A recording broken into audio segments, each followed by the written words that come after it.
If you've ever been worried about a robot that can do kung fu, go ahead and hit that like and subscribe button, folks. Welcome back to another episode of Benzinga's Pre-Market Playbook. Today is going to be the Thursday, October 9th edition. We're going to do what we always do. We're going to cover some news. We got some stock ideas. We're going to do some trading. We got a futures forward segment here today for you futures traders. We're ready to rip. Got Thursday night football tonight. The Cubs are still playing. There's some good still in this universe.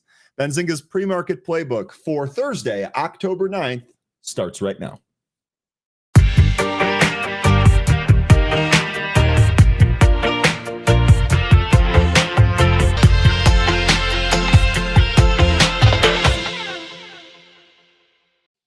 Good morning and welcome back, everybody. I hope that you had a wonderful rest of your Wednesday or your hump day or whatever it was for you. Hopefully it finished off well. Hopefully you're ready to go here today because we got another day ahead of us to make some money, trade some stocks, and have some fun. Zach is first here today. Serve partners with DoorDash. That was some of the news here this morning. And indeed, SERV, Serve, is trading higher here.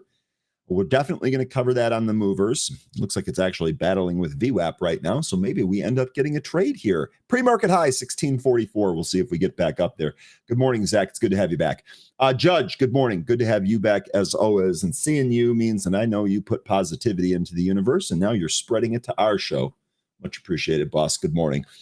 Sun-Kissed Yogi, good morning. Welcome back. It's good to see you as always. Solitary Soldier, good morning. Azrar, good morning. Producers locked in and ready to go. Tilray had earnings. Looks like they beat.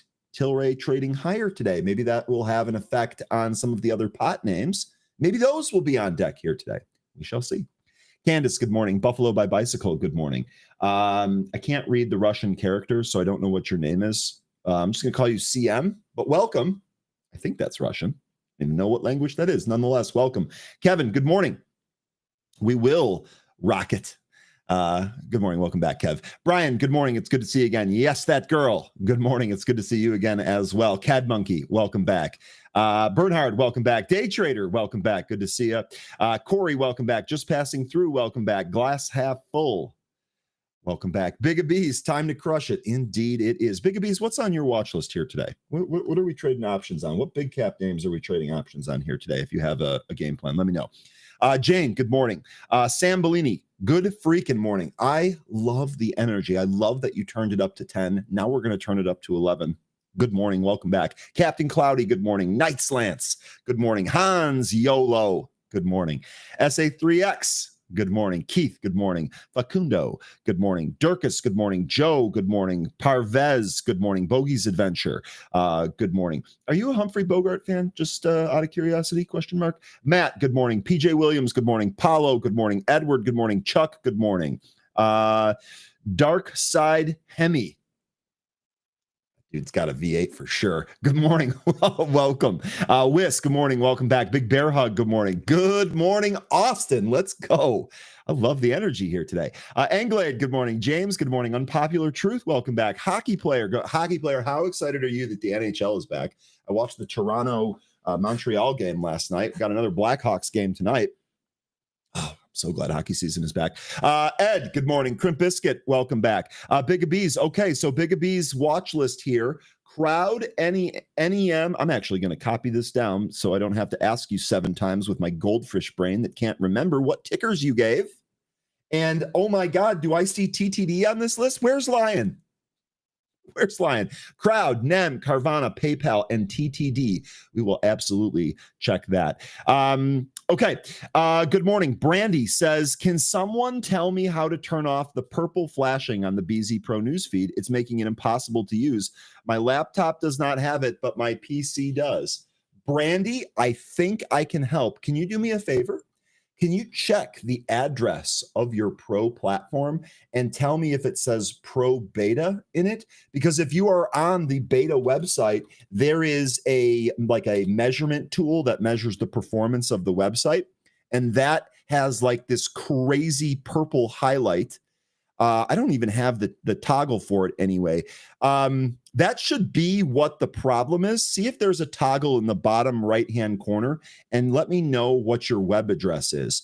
And then finally, if it's none of those, please take a screenshot and email me so that I can turn that over to the developers, because if it's not available, like if the toggle option is not available for you, I have to figure out how to enable that for you. I went ahead and threw my email there in the chat.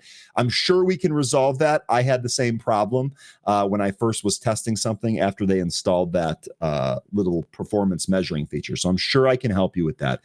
Let me know. And also, perhaps most importantly, Brandy, good morning and welcome back.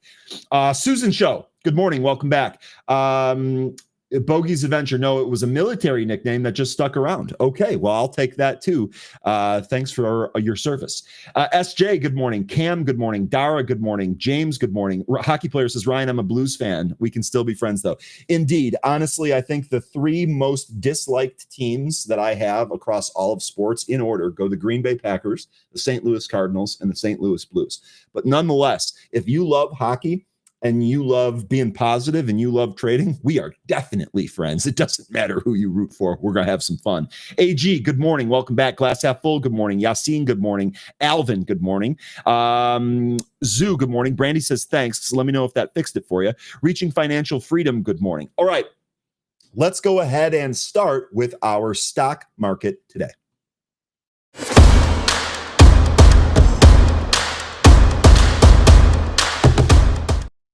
All right, S&P futures flattish here today, or futures flattish here today. S&P futures literally flat, 0.00. So they are at unch. Dow futures here down 0.03%, and the NASDAQ futures here also down 0.03%. So I guess technically a little bit in the red, but for all intents and purposes, that is flat. Let's take a look at some cues from last session.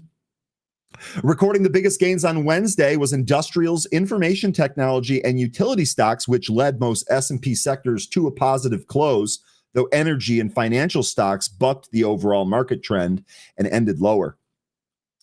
The AI frenzy is still in full swing as AMD advanced micro devices surged over 11%, while Micron gained around 6%. So some of these AI names still continuing to put just humongous gains in. I definitely, if you guys are interested in any of these AI trades, whether they're short or long, that's something that we should definitely talk about here today. Meanwhile, the Fed minutes released on Wednesday showed that President Trump's trade tariffs continue to weigh on the outlook for growth and inflation, raising concerns over how long the Federal Reserve can stick with its planned cycle of interest rate cuts. Additionally, Trump announced on Wednesday that both Israel and Hamas have agreed to the initial phase of the peace plan, phase one. The 10-year Treasury bond yielded 4.13%, and the 2-year bond yielded 3.59%. Now, we do have several stocks in focus here today. First one's going to be Pepsi, ticker PEP. That was up 0.27% in the pre-market on Thursday ahead of its earnings, scheduled to be released before the opening bell. That's happened. That's happened now. Pepsi is actually trading higher, just by about only 60 cents. It was actually up several points, but it's pared back some of those gains. We'll see how PEP trades here today. Turn Therapeutics is also on our list here today. Ticker there is TTRX. It surged 271.43% after the clinical stage biotech company commenced trading on the NASDAQ capital markets on Wednesday. Airwa, ticker YYAI, gained 47.72% after the Maryland-based technology company rebranded itself from Connexa Sports Technologies, marking a shift from sports technology to Web3 and blockchain-based financial services. Seems like a pretty obvious switch there, doesn't it? Delta Airlines, ticker DAL, was up 0.75% ahead of its earnings scheduled to be released before the opening bell. Analysts expect an earnings of $1.52 per share on revenue of $15.04 billion. Delta is beating and trading higher. In fact, in the pre-market here today, Delta put in a high of $61, and right now it actually looks like it's trying to curl back up to that spot. So we'll see if Delta continues to extend some gains. That has been doing a good job staying above its 200-day moving average recently. Last stock on the list here is going to be Levi Strauss. That's ticker LEVI, and that was up 0.32% as analysts expect it to post quarterly earnings of 31 cents per share on revenue of 1.5 billion. That earnings report comes after the closing bell.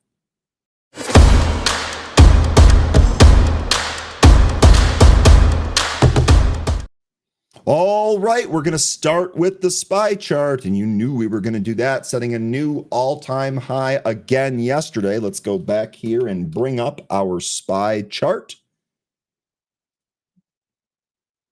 Oops, I did the wrong ticker there. Sorry about that, folks. Here we go. Here is your SPY chart, and as you can see, we are still up near the top end of this range. We did technically break the 672.99. I wanted to leave this on the chart for a couple of days because I want to see if we get any more of this sideways trading or maybe some of this back and forth. If we continue to break away from this level, we'll probably reset one of those as a high, but wanted to leave this range that we spent several sessions trading in sideways. If we pop and then drop, we're likely to find some support at some of those areas. But new all-time high yesterday, and some of the downside key levels that we're looking at here is going to be 667.34. That's going to be one of the previous all-time highs that we've broken out from. And then also 664.81. That's going to be your 20-day moving average.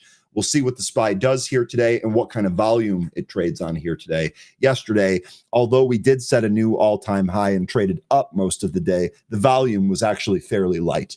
So we'll see if that changes here today. Now, I did want to take a look at some insights from analysts regarding the market here. Professor Jeremy Siegel remains, quote, constructive on equities, end quote, viewing them as looking better than long bonds on a 6 to 12-month horizon. He sees the current market uptrends remain intact with AI capex proceeding apace. This positive outlook is tempered by a note of caution as he closely watches the tariff test this quarter to see how consumers and companies adapt to potential price increases and demand shifts.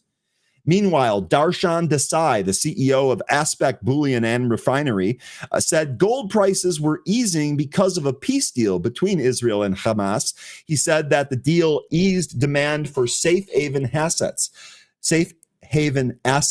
Easy for me to say. Quote, however, the main driver of the decline appears to be technically overbought conditions in the bullion following the recent surge.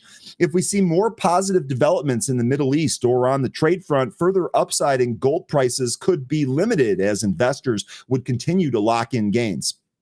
That said, any sharp correction might offer a good buying opportunity given continual geopolitical and economic uncertainty. So that's what I kind of wanted to ask here.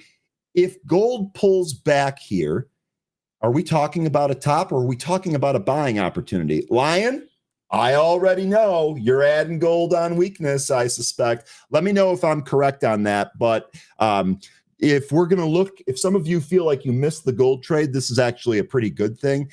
We should determine next is whether this pullback is buyable or not. You'll have to let me know what you folks think about that. Next here, we're going to talk about some more tech stuff here. Prominent tech analyst Dan Ives is predicting a very strong third quarter earnings season for tech stocks, suggesting that the results will, quote, match/exceed the AI hype, end quote. His bullish outlook, driven by robust AI demand in cloud stalwarts, is complemented by a market analysis indicating that the broader market impact from tariffs will be less severe than previously feared. How about that? Ives, the global head of tech research at Wedbush Securities, stated in a post on X that big tech companies like Microsoft, Alphabet, and Amazon experienced, quote, very robust AI enterprise demand in the quarter based on our field checks, end quote. The sentiment is echoed in a recent analysis by LPL Financial, which projects that corporate America is set for another good earnings season following an outstanding second quarter. The report, authored by chief equity strategist Jeffrey Bookbinder, argues that, quote, tariff-driven slowdown is unlikely to hurt Q3 earnings growth much, end quote. While tariff costs have increased, the LPL report notes that at a macro level, quote, the effects have been much less than we and most analysts anticipated. I'm just glad somebody is admitting it. This resilience is attributed to several factors, including tariff mitigation measures, a surge in AI investment, and a weaker U.S. dollar. The Magnificent Seven are once again expected to be a significant driver of market performance. Stop me if you've heard that before. According to LPL's research, 70% of the S&P 500's expected 8% earnings growth will come from the six largest tech companies, which include the Magnificent Seven, excluding Tesla. The concentration of growth underpins LPL's continued preference for large cap growth stocks over their value counterparts.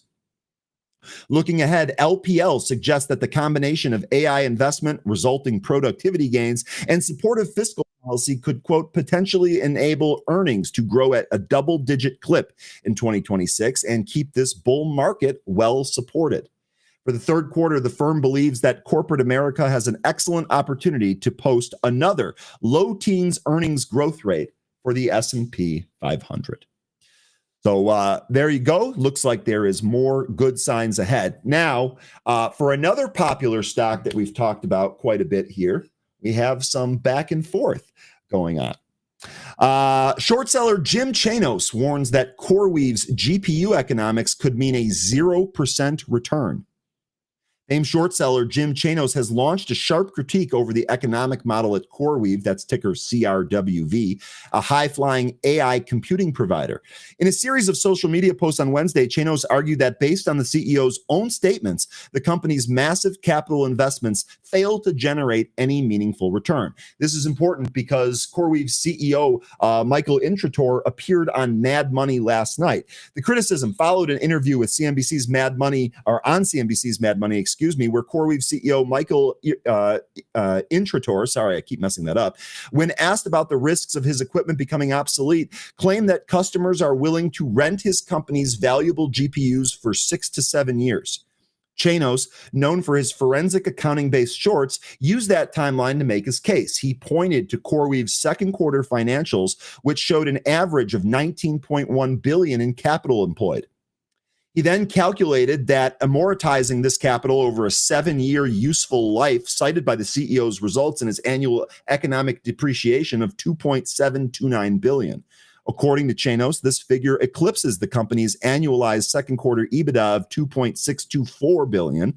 The conclusion, in Chanos' view, is stark. Quote, using the high end of the CEO's useful life estimates yields a 0% return on invested capital. So you'll have to let me know what you think about this. Really quickly, the other thing from that interview, we have been talking a lot about kind of the circular nature, or it feels like the circular investment here amongst these AI companies, OpenAI, Oracle, NVIDIA, all of that stuff. He was asked about this on the same interview that I'm citing here last night, and he said, quote, the reality of the situation is really large, really important technology companies across the space are buying infrastructure to deliver to their clients. Meta, Microsoft, Amazon, Google. I mean, the largest tech companies in the world are purchasing this infrastructure because they have demand. There's nothing circular about that. So pushing back a little bit on the argument there that this circular nature of investment is eventually going to come crashing down. He's basically saying, look, the clients here, these big clients, some of the biggest clients in the world, they have a ton of demand for this compute. So we'll see. We'll see how this all plays out. I'm curious to see how you folks are actually handling this and what the trade is here on CoreWeave. Intrator's interview was intended to bolster confidence following the company's all-stock deal to acquire infrastructure partner Core Scientific, that's ticker CORZ, which we've also traded around here quite a bit. He emphasized CoreWeave's sophisticated software stack and its crucial role in the AI ecosystem, dismissing the notion that the company is simply a real estate play. When Kramer mentioned that people might see the company as a REIT or a dumb facility, the CEO said, quote, there's a little bit of a misunderstanding still within the market in terms of how important the software stack that we've built and augmented is. The vocal bear case from Chanos presents a stark contrast to the company's bullish backers, notably hedge fund Magnetar Financial turned a relatively small investment in CoreWeave into a multi-billion-dollar windfall, representing one of the biggest wins of the AI boom. So we'll see how this is how this is all going to play out here. Day Trader says, I still think it's circular. As demand from the big tech companies stops, so does the music. But I'm still on the dance floor. So I love that comment, Day Trader, because one of the things that we have been talking about, whether it's an individual stock or whether it's the entire market here, and you're kind of worried about a pullback or worried about a crash and everything's extended and blah, blah, blah. I think the important takeaway here is that even if you recognize that, you're still playing the hand in front of you. Right? If things are just trading up every day, what are you doing shorting? Right? So I get it. And I think that there's a lot of people in the market that are doing something similar to you, right? They're kind of playing for the upside, but they're trying to keep themselves nimble. So if things turn around, they're not the one left standing when the music stops, to piggyback off of your phrase. Okay. Last year, we're going to talk about one of my favorite stocks and easily my favorite brick and mortar store in the history of mankind. Costco, ticker COST, shares are rising Wednesday and after hours after the company reported sales figures for September. Costco reported net sales of $26.58 billion for the retail month of September, which includes the 5 weeks ended October 5th. Net sales from the month were up 8% on a year-over-year basis. And y'all will be happy to know that I did my part. I did my part for those sales figures there. The membership-based retailer said total company comparable sales were up 5.7% year-over-year last month, and U.S. was up 5.1%, Canada was up 6.3%, and other international markets up 8.5%. Quote, last year's total and comparable sales benefited by approximately 2% in the U.S.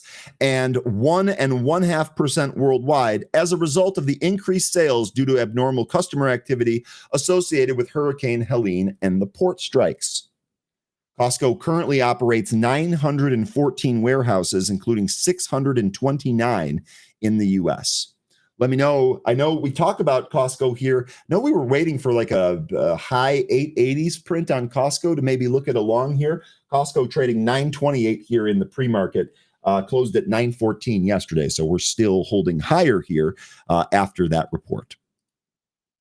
And then one more thing here before we start the Futures Fever segment. This is also relating to the AI trade here. I know we're kind of looking at all of these different ways that we can play it, but this one's about Taiwan Semiconductor, ticker TSM. They reported that its consolidated net revenue for September of 2025 reached 330.98 billion new Taiwanese dollars, which is up 31.4% year over year. The revenue declined just 1.4% from August. The September results came amid a sustained global demand for advanced semiconductor nodes, particularly in artificial intelligence and high-performance computing segments, where the contract chipmaker holds a leading position. Taiwan Semiconductor stock is up over 54% year to date, and that tops the NASDAQ 100's 20% returns. Despite the month-over-month decline, the company's cumulative net revenue for the first 9 months of 2025 climbed 36.4% from the same period in 2024. That totaled 2.76 trillion new Taiwanese dollars. The sharp year-on-year growth reflects the chipmaker's position in the global chip supply chain as it ramps up production of 3 nanometer and prepares for next-generation 2 nanometer technology at its fabs in Taiwan and Arizona. The company's consistent double-digit expansion also reflects increasing demand from major clients such as Apple and NVIDIA. Taiwan Semiconductor surged past its 52-week highs of 196.72 on Monday as renewed momentum in AI-fueled investor confidence. Now, this rally also came after the key client Advanced Micro Devices unveiled a landmark deal with OpenAI to supply up to 6 gigawatts of Instinct GPUs beginning in late 2026. A move expected to generate, quote, tens of billions of dollars in revenue, according to the AMD CFO, Jean Hu. The announcement reinforced expectations of massive chip demand across the AI supply chain, benefiting Taiwan Semiconductor, which fabricates most of the advanced processors for AMD and NVIDIA. We've talked about this being kind of one of the quote-unquote safer AI plays because it supplies all of these companies. Still like Taiwan Semiconductor here. Would be curious if any of you have a trade on that. Day Trader here says, Taiwan Semiconductor is my second largest bag. I needed to chart some new price targets now that we're over $300. All right. You'll have to let me know how you are doing that, day trader. Okay. Let's see. David, are you ready? I don't see David back there. I see that he's joined, but I don't really see him back there. So you know what? I'll hang on a sec here. And I got one more piece of news to go through here. China tightens its grip on rare earth exports to protect national security as tech giants brace for impact. China tightened its grip on the export of rare earth minerals and related technologies, escalating tensions with Washington ahead of the expected meeting between President Trump and Xi Jinping later this month.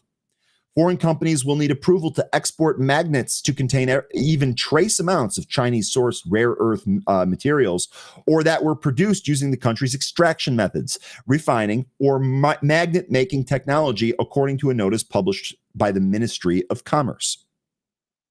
China controls about 70% of rare earth mining, 90% of separation and processing, and 93% of magnet manufacturing. That's according to analysis by the Financial Times.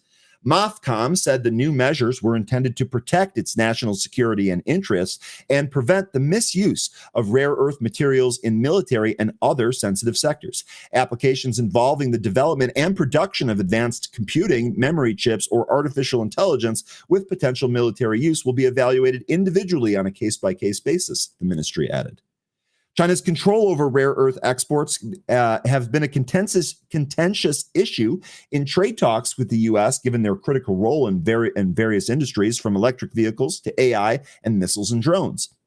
The country's latest tightening measure could impact tech giants like NVIDIA, Apple, and Tesla. The U.S. has been working to secure its rare earth supply chain and explore alternatives, with economist Craig Shapiro asserting that the situation is fixable at a manageable cost. Earlier this month, Pakistan shipped the first batch of enriched rare earth elements and critical minerals to the U.S., marking the beginning of the $500 million partnership. The U.S. government's direct equity stake in major miners such as MP Materials, ticker MP, have also opened up new opportunities for investors in rare earth and strategic metals ETFs.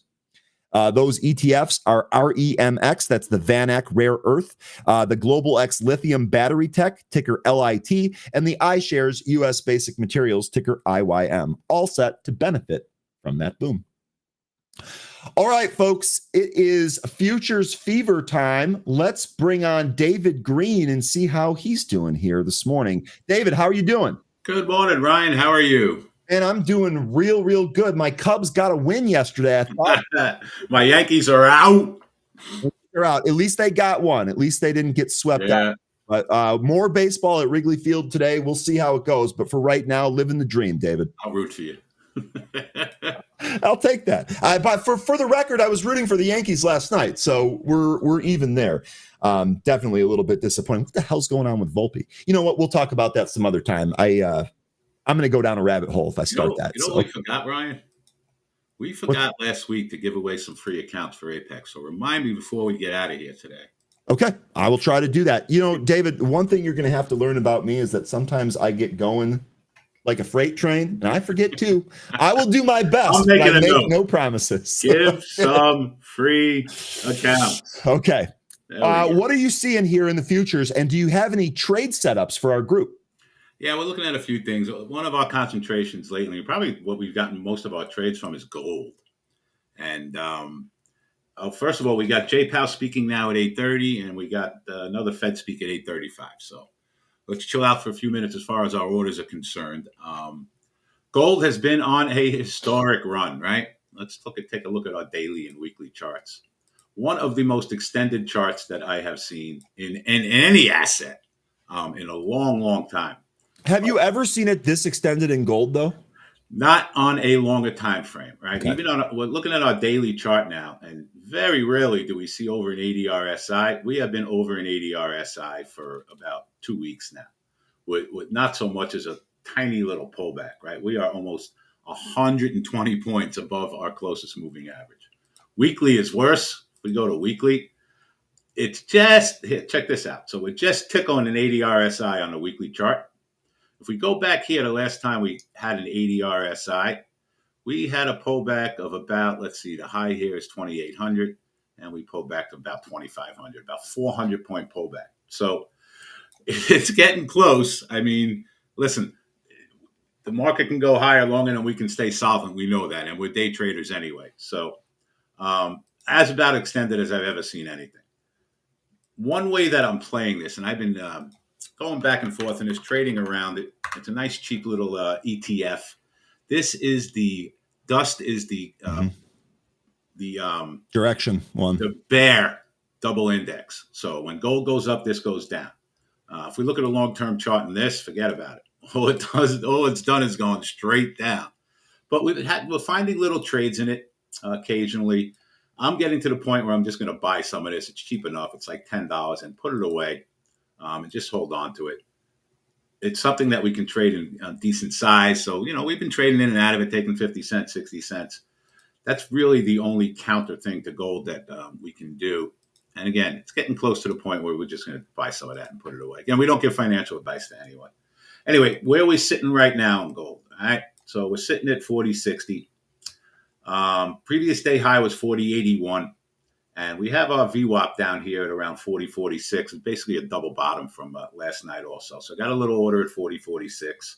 We'll bop something out there at 40.81 also. That's the previous day high if we go up 20 points from here.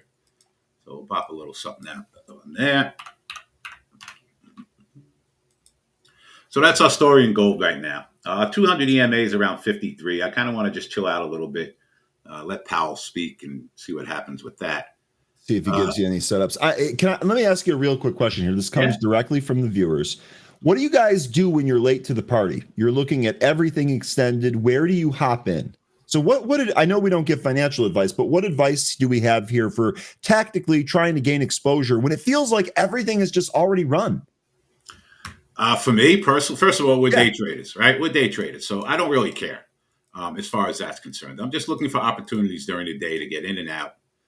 So I don't really care about that. As far as, buying gold now, to me, it's like everything else that we have here. I think we'll get better opportunities at some point. I can't tell you where or when from, but, I can't be a long-term investor in gold at this point. That's just my personal opinion.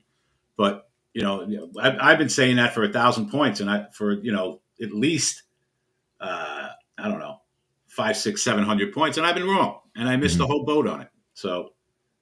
Okay, real quickly, Brian, I'll give you my take at that.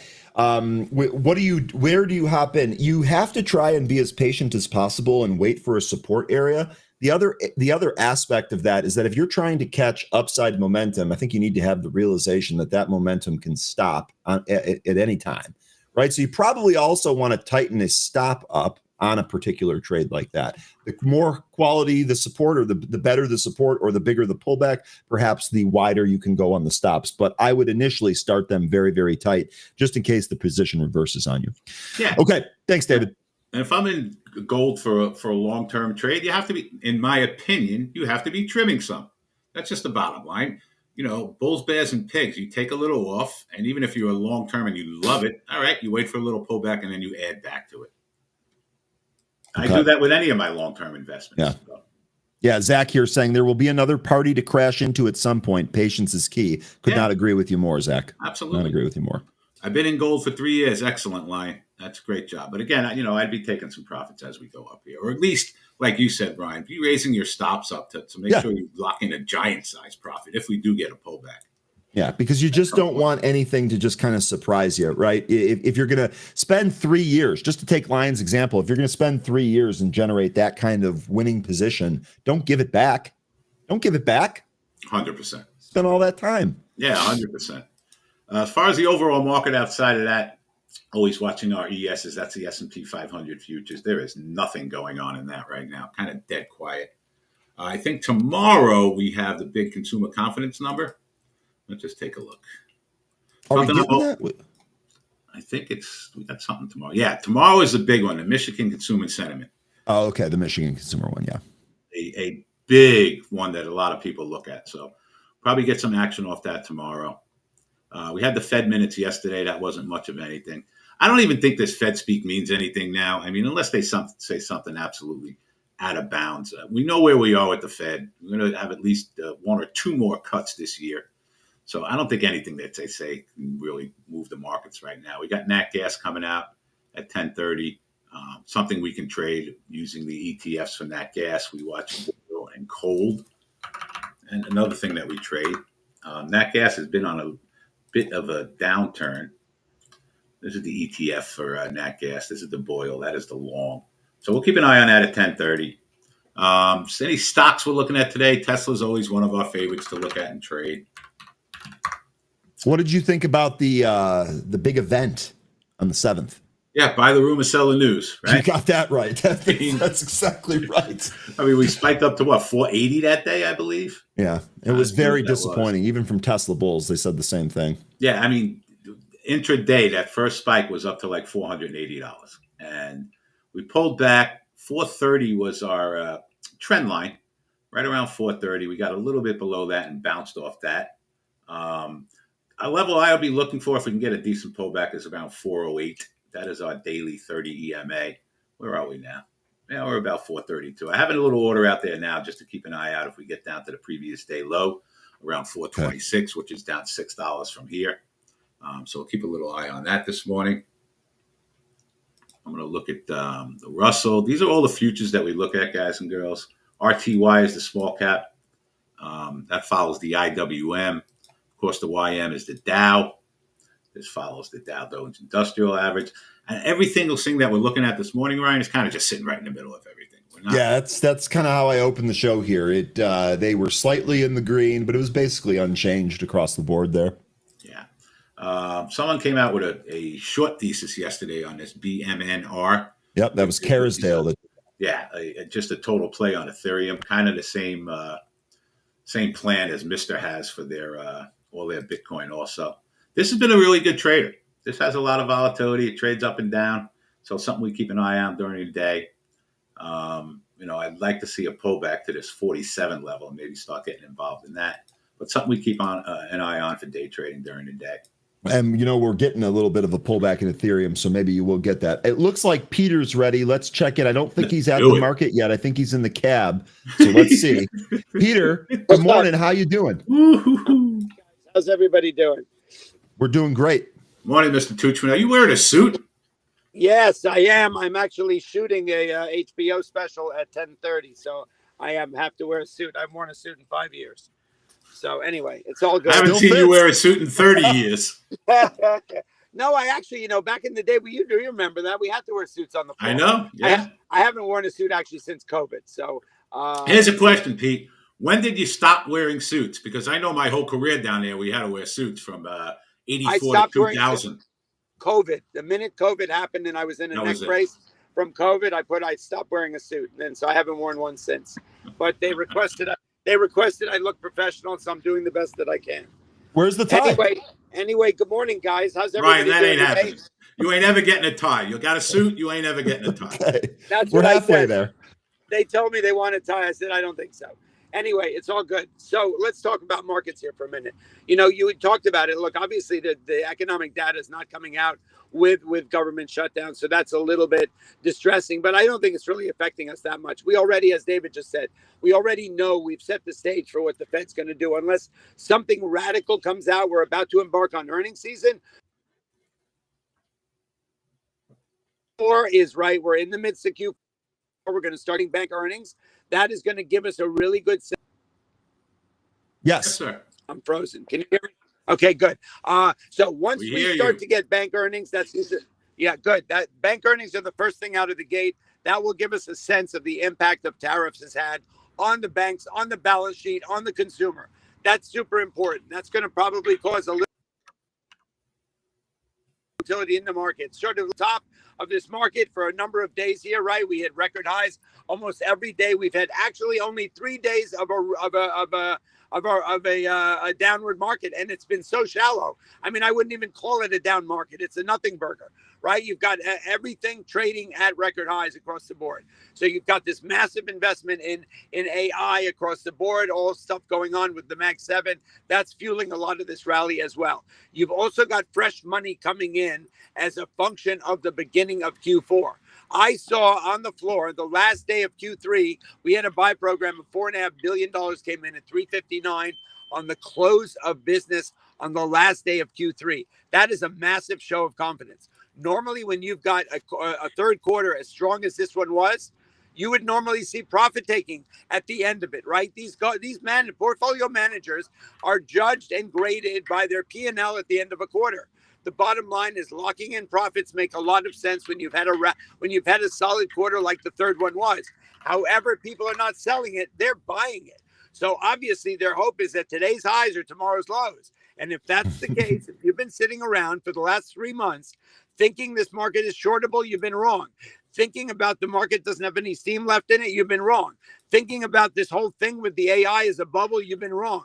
So at the end of the day, the market can sustain the rally a way lot longer than your short portfolio can sustain shorting it. So we always talk about don't think and trade the market, trade price action, trade technicals. We're always amazed, David and I, when we talk about with Apex trading futures, at Wall Street Global trading futures. At the end of the day, just let the market determine, let your charts determine entry and exit points. Don't think.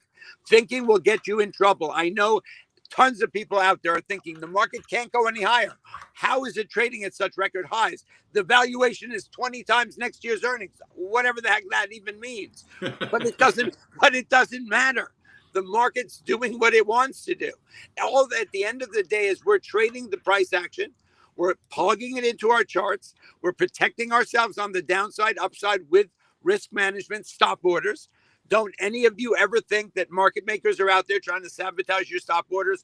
That is a terrible misnomer and a disclaimer. David was a market maker, one of the best, traded Bank of America, some of the greatest stocks. They are being graded by their P&L. They are way too busy worrying about a small, no disrespect to the small retail guy, but they're not worried about your stop order. They don't take stocks down to the stop orders of retail and then take you out on your stops and then run the stock up. That is just, I know that is rotating all over the internet. It is not a fact. It doesn't really happen. So focus on, look, people who don't make money, who don't follow the rules, love to blame somebody for their indiscretions in trading the market. If you follow the rules and you have a plan, when you hit your goal, turn the machine off, have a stop order on every trade. Don't turn a winning trade into a losing trade. Don't turn a winning day into a losing day. Know when to stop trading when you're making money. Know when to stop trading when you're losing money. Those are David Green's 5 commandments of successful day trading. They're everybody's, not just mine. I know, but we're talking about you and me. At the end of the day, if you follow those rules, and they're really simple, they're not easy, but they're simple, right? Because our brains, we are our worst enemy because we love to overthink things. We love to overtrade. We love to revenge trade. We love to do the exact opposite. We always think we've got diamond hands. We think the stock's going to the moon. We don't want to take profits. We don't want to accept losses. The bottom line is there is a way to do it successfully. There's a way to trade this market, right? Minimizing your downside risk. And if you do that, you can make money doing this, trading this market successfully. Peter, real quickly here, do you have any thoughts about the recent FOMC minutes that you want to share with the group? About what? The FOMC minutes. You know what? No, I actually don't. I haven't even actually read that much on it. Look, I know what Jay Powell's feelings are. We know about what's going on with employment. At the end of the day, their comments are based on the fact, are we going to risk inflation or are we going to risk unemployment? Those are the two things. My gut is that we are going to have 2 more cuts, whether they're 225s or a 50 and a 25. Last year, we saw September give us a 50 basis point cut. That was sort of a shock and awe moment. The market sold off aggressively on that and ended up rallying back into the end of the year. Right now, there are a lot of moving parts in this market, a lot of new entities coming in here that we have to really figure out. The fact that we're in a government shutdown and that the market is not reacting in any negative way to it is amazing. That's never happened. Normally, the bottom line is historically, in advance of these government shutdowns, look, they happen almost every year. The shutdowns don't happen, but the fear of one always happens. And usually in the witching hour, we end up making a deal. This time, whoever is being blamed for this thing, It's not about it. There's no time to waste blaming who's doing this. It's fortunately not having any negative. I mean, I wish it would have a little bit of a negative effect on the market so we could have a little bit of a pullback and get some volatility going here. But it doesn't really matter. At the end of the day, we've got to check unemployment. We've got to check jobless claims. We've got to check inflation. These are the things the Feds are looking at. And look, we have 2 more cuts. We have 2 more meetings before the end of the year.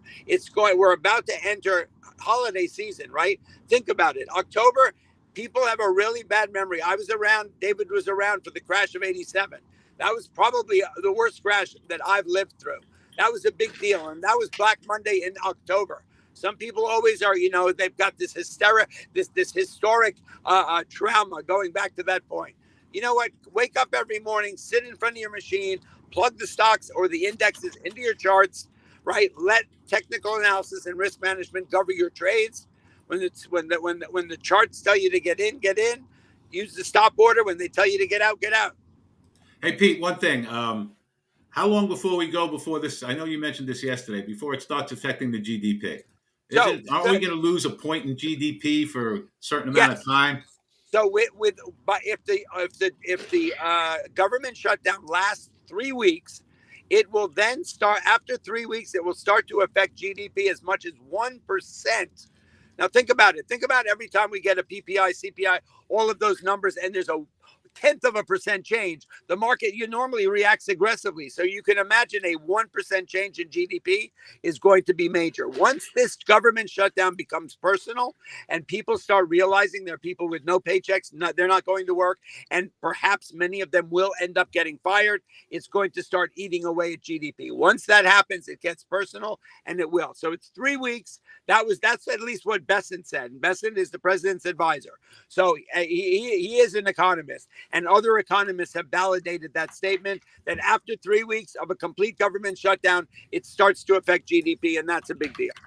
The other thing is that first missed paycheck is going to be next Wednesday, October 15th. I think you see some movement right around that, to be quite honest with you. 100%. Then it's getting personal. I was trying to figure out how is it affecting people. I watched this thing about, there are people, so what government offices are being shut down? If you go to the DMV, it's closed. If you're traveling around America and you want to go to the Grand Canyon, it's closed, right? So there's actual real stuff happening where people are not going to work. Those jobs have been shut down.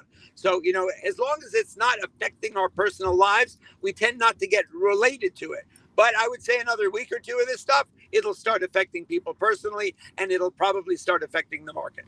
Peter, one thing here, unrelated to the market, I have a really great business idea that I'd like to partner with you on. We need to get you to start your own line of coffee.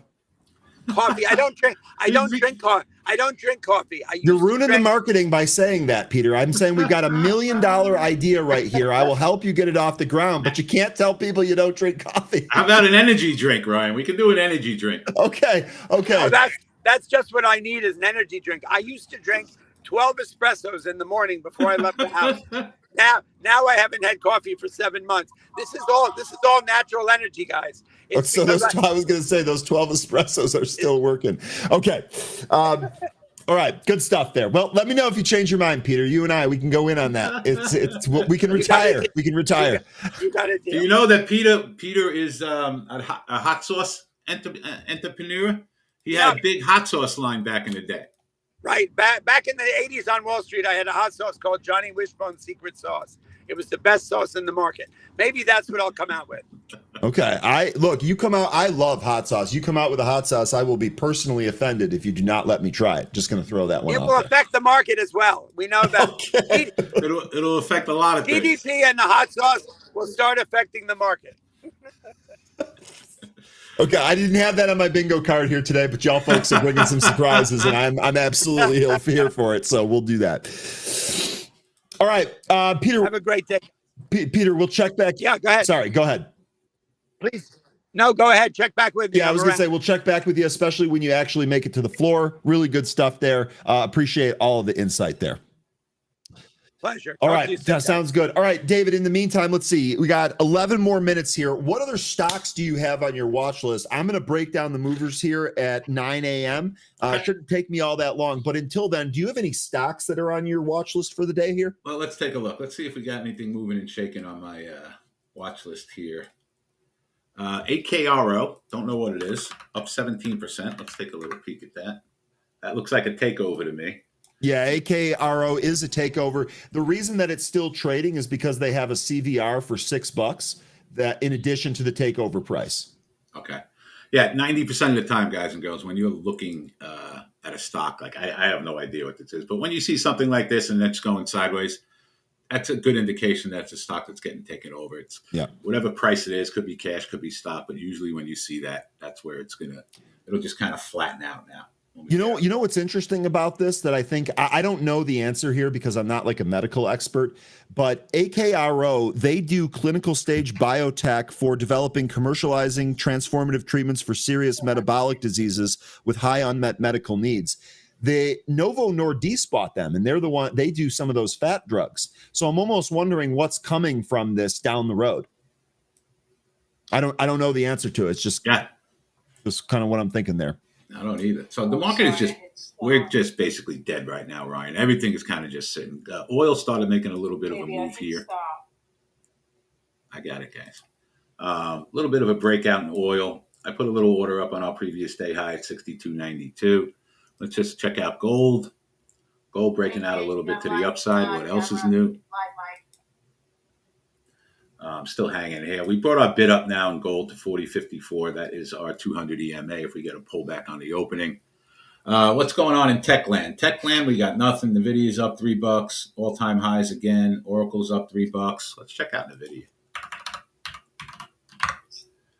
How about now? Guys, keep your microphones muted, please, in the room. So NVIDIA, all-time highs again. Camera's still up. Not stretched on a daily level. So NVIDIA, maybe we look for pullbacks to get into a trend trade. We're trading at 192.60. If we pull back to our 200 EMA around 190.60, I like that. Let's put a little order out in NVIDIA. Anybody has any stocks they want us to look at in the chat, Ryan? Just pop them up there. We'll take a peek for anybody if they want to. Okay. APLD. How about APLD? Let me just get that out there. APLD. APLD, Applied Digital. Yeah, it's had a beautiful rally along with all these tech stocks up from $12 to $29. Wow. Did they just have earnings? 10-9. Are they tonight? Yep. It looks like earnings are after tonight. The market closes today. Yeah, there you go. That could be something where we can look at some options. It probably won't be too expensive if that's a way to play it. Let's take a look and see what the expected move is. So in Think or Swim, guys and girls, I go to trade and I put the stock in. And here's where it tells us about what the expected move is. So about $3.50 is the expected move in APLD. So what does that put us at, like 26 and 32? We got a minute. Yeah, let's take a quick look at the options, because the only way I would play this is anytime I go into earnings in a stock, I'm always looking at options, guys and girls, because buying the stock is just a crapshoot, right? So let's see where we are.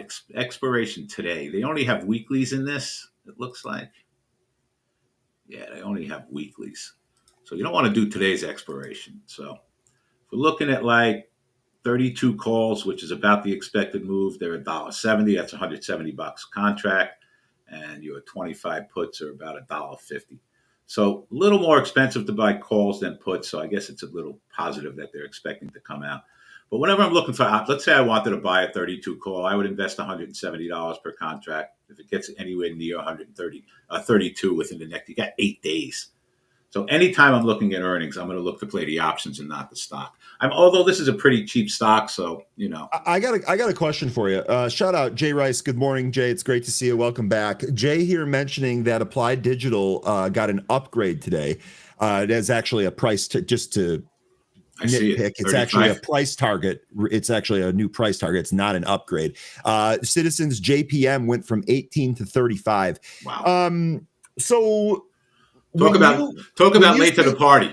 Well, so that's what I was going to ask you. When you see a price target or an upgrade right ahead of earnings, does that make you feel differently at all about it? Like maybe they're doing their homework, or like you said, are they just late to the party and playing catch up? 100% they're late to the party. I mean, That's how I look at it anyway. Yeah. Okay. But Ryan, that's par for the course in almost any stocks that we look at. Okay. These analysts upgrade stocks at the high and downgrade stocks at the low. It's like when the video was $86, there wasn't an analyst out there who had a buy rating on it or said to buy it. So they're always a day late and a dollar short. I take that with a grain of salt. I pay absolutely no attention to it whatsoever. 0.0. Okay. 0.0. All right. Got another one here. This actually, there was a move in this entire sector earlier this week. Can we take a look at CRISPR, ticker CRSP? That's one of these gene editors. We actually saw NTLA making a pretty huge move, and even little guy Eat It was making a pretty huge move. So what do you see here on CRSP? Yeah, first day of a nice breakout was yesterday, up $8. And if we look, we go back in this thing. This thing has held the trend line since $59. Every pullback we got to our 9 and 15 EMA has been held. Even 2 days ago, it pulled back to about $67 and hit it. Chart looks great. I mean, this is day one of a breakout. Usually what we'll see from something like this, and let's see what we're doing now. Usually what we'll see from something like this is a couple of days follow through. And what I would be looking for, because I don't own the stock, obviously, I would be looking for it to get stretched out like it did right here. Okay, we had 3 days in a row up, got over an 80 RSI in a daily chart. That's where I look for my short for a trade. And you can see if we go back to here, we made a high of 62, and then we pulled back like $6 from there. So day one of a breakout, usually you'll see day two, more people chasing it. Day three is when everybody says, I have to own the stock, and they're usually wrong, at least for a pullback from that point. So something we'll keep an eye on. I'll write it down. It's not doing much now. It's actually down a little bit from yesterday. What's the average daily volume? One thing I always want to look at in any stock that I'm looking at, make sure we got enough average daily volume. And this is fine. We average like 4 or 5 million shares a day. But, the time to buy this was when we had that little pullback to the trend lines. Chart looks great. Okay, I got another one for you here. It looks like a lot of folks are looking for NVTS. I don't know if this is one you look at. No, I'm not going to be looking at a $7 or $8 stock, but I know you guys had that beautiful one that went from 9 to 80 cents and back up to 9. So I'm not saying not to look at it, but let's take a peek. Yeah, I mean, kind of just hanging out. This has had a $2 range for the last 6 months. Let's go weekly. Yeah, same exact chart on a weekly. I don't see much here. This is something that, again, it's cheap enough that if you want to own it and put some away and hope you wake up one day and it's $20. But as far as day trading is concerned, not something we're ever going to look at. Okay. How about, we'll give you another one here real quick. How about Reddit, RDDT? Yeah, now this one has a little movement. All right, this is a nice volatile stock. We got some problems with the problem in the courts too with this one. So yeah, that's probably why we've gone from $282 down to $202, or certainly a big reason for it. My daily chart, my first major support is down at 165. That'd be nice if we can get down there. Let's check out weekly. Weekly about 181. So I'll write these levels down. 181, 165. How about monthly? Let's take a look at monthly. Monthly around 174. So not in any area that I'm interested in buying it right now. Again, let's check out the average daily volume. I think that's got plenty of volume also. Yeah, 4, 5, 6 million shares. Not in any range that I would be looking to get into a longer term trade right now. Kind of just sitting in the middle of nowhere. And obviously they got some problems. Certainly on the weekly chart. Getting a little bop in gold here now. I know you got to do a little update in 2 minutes. Yep. Let's just go over the stuff that we have out, guys and girls. Perfect. Oil, we're up at our previous day high. That is good. Let's check out our gold. Wow, gold's spiking up. Okay, we're at our previous day high in gold, 40.81 for a short. We are going to raise our bid, guys and girls. Let's come up to 40.59 on our bid. That is our 65 EMA for the opening, and it'll be down $12 from here. So we'll modify that up to 40.59. And we'll take a look at Tesla. We'll take a look at the spiders, and then you're off to the races. So what we're doing here on the opening, guys and girls, is looking for levels that we might possibly make trades, and we're just putting our limit orders out at those levels. If they hit those levels, we get into trades. If they don't hit those levels, we be patient, disciplined, and wait for the next setup to happen. And that's what we're doing in stocks, futures. It doesn't matter what we're looking at. Let's check out the ESs, S&P 500s. Again, spiking up a little bit. Yesterday's high, 68.07. That is only a 2-point move from here, so I am not interested in that. 68.21 is our pivot point to the upside. That is up 17 points from here. We like that. And for those of you who are not trading futures, you should be. Apex has a sale right now. You can open up an account for as little as $37. I'm going to invite everybody here to come hang out in my trading room for the rest of this week and next week, where you can learn a lot more about futures. It is a great way to start trading with a very, very small investment. All right, Ryan, I know you're up against it here at 9 o'clock. I'll take a break, and it's all you. All right, perfect. Thank you very much. Let's go ahead and take a look at some of these movers here. We're going to start here with the big IPO from yesterday. This is TTRX, Turn Therapeutics. They do biotech as well as medical devices. They IPO'd yesterday. They have some continuation here today, and you can see from the chart there is likely to be some trading action in this puppy. So we spiked a little bit off the opening of the pre-market there, came all the way back in, but good news here, we've recaptured the VWAP. There is not a lot of history on this, so there's very few things that we're going to be able to do. You can see that the pre-market move down here pretty much bounced off of the after hours high area from yesterday. So this going to be on deck here today. Be careful with it. This is definitely one that you kind of got to be quick with. I don't think we really have no short interest yet because it just IPO'd yesterday and all that. So I'm sure we'll get a better idea of where this is going and how we can trade it as we get more chart history. But for right now, ramping here, a little bit of continuation after yesterday. Next one on the list is going to be BJDX, and this is one that we talked about on Tuesday, right? This popped in the pre-market, actually did give us a pop right out of the open, which was tradable. Then didn't really give us much the rest of the day and didn't give us anything yesterday. Today, however, more news here. Blue Jay Diagnostics shares are trading higher after the company announced it entered into an agreement to amend the master service agreement and the master supply agreement with Sanyo Seiko. This popping as high as 550. We backed off that spot and retraced about, 35% of that.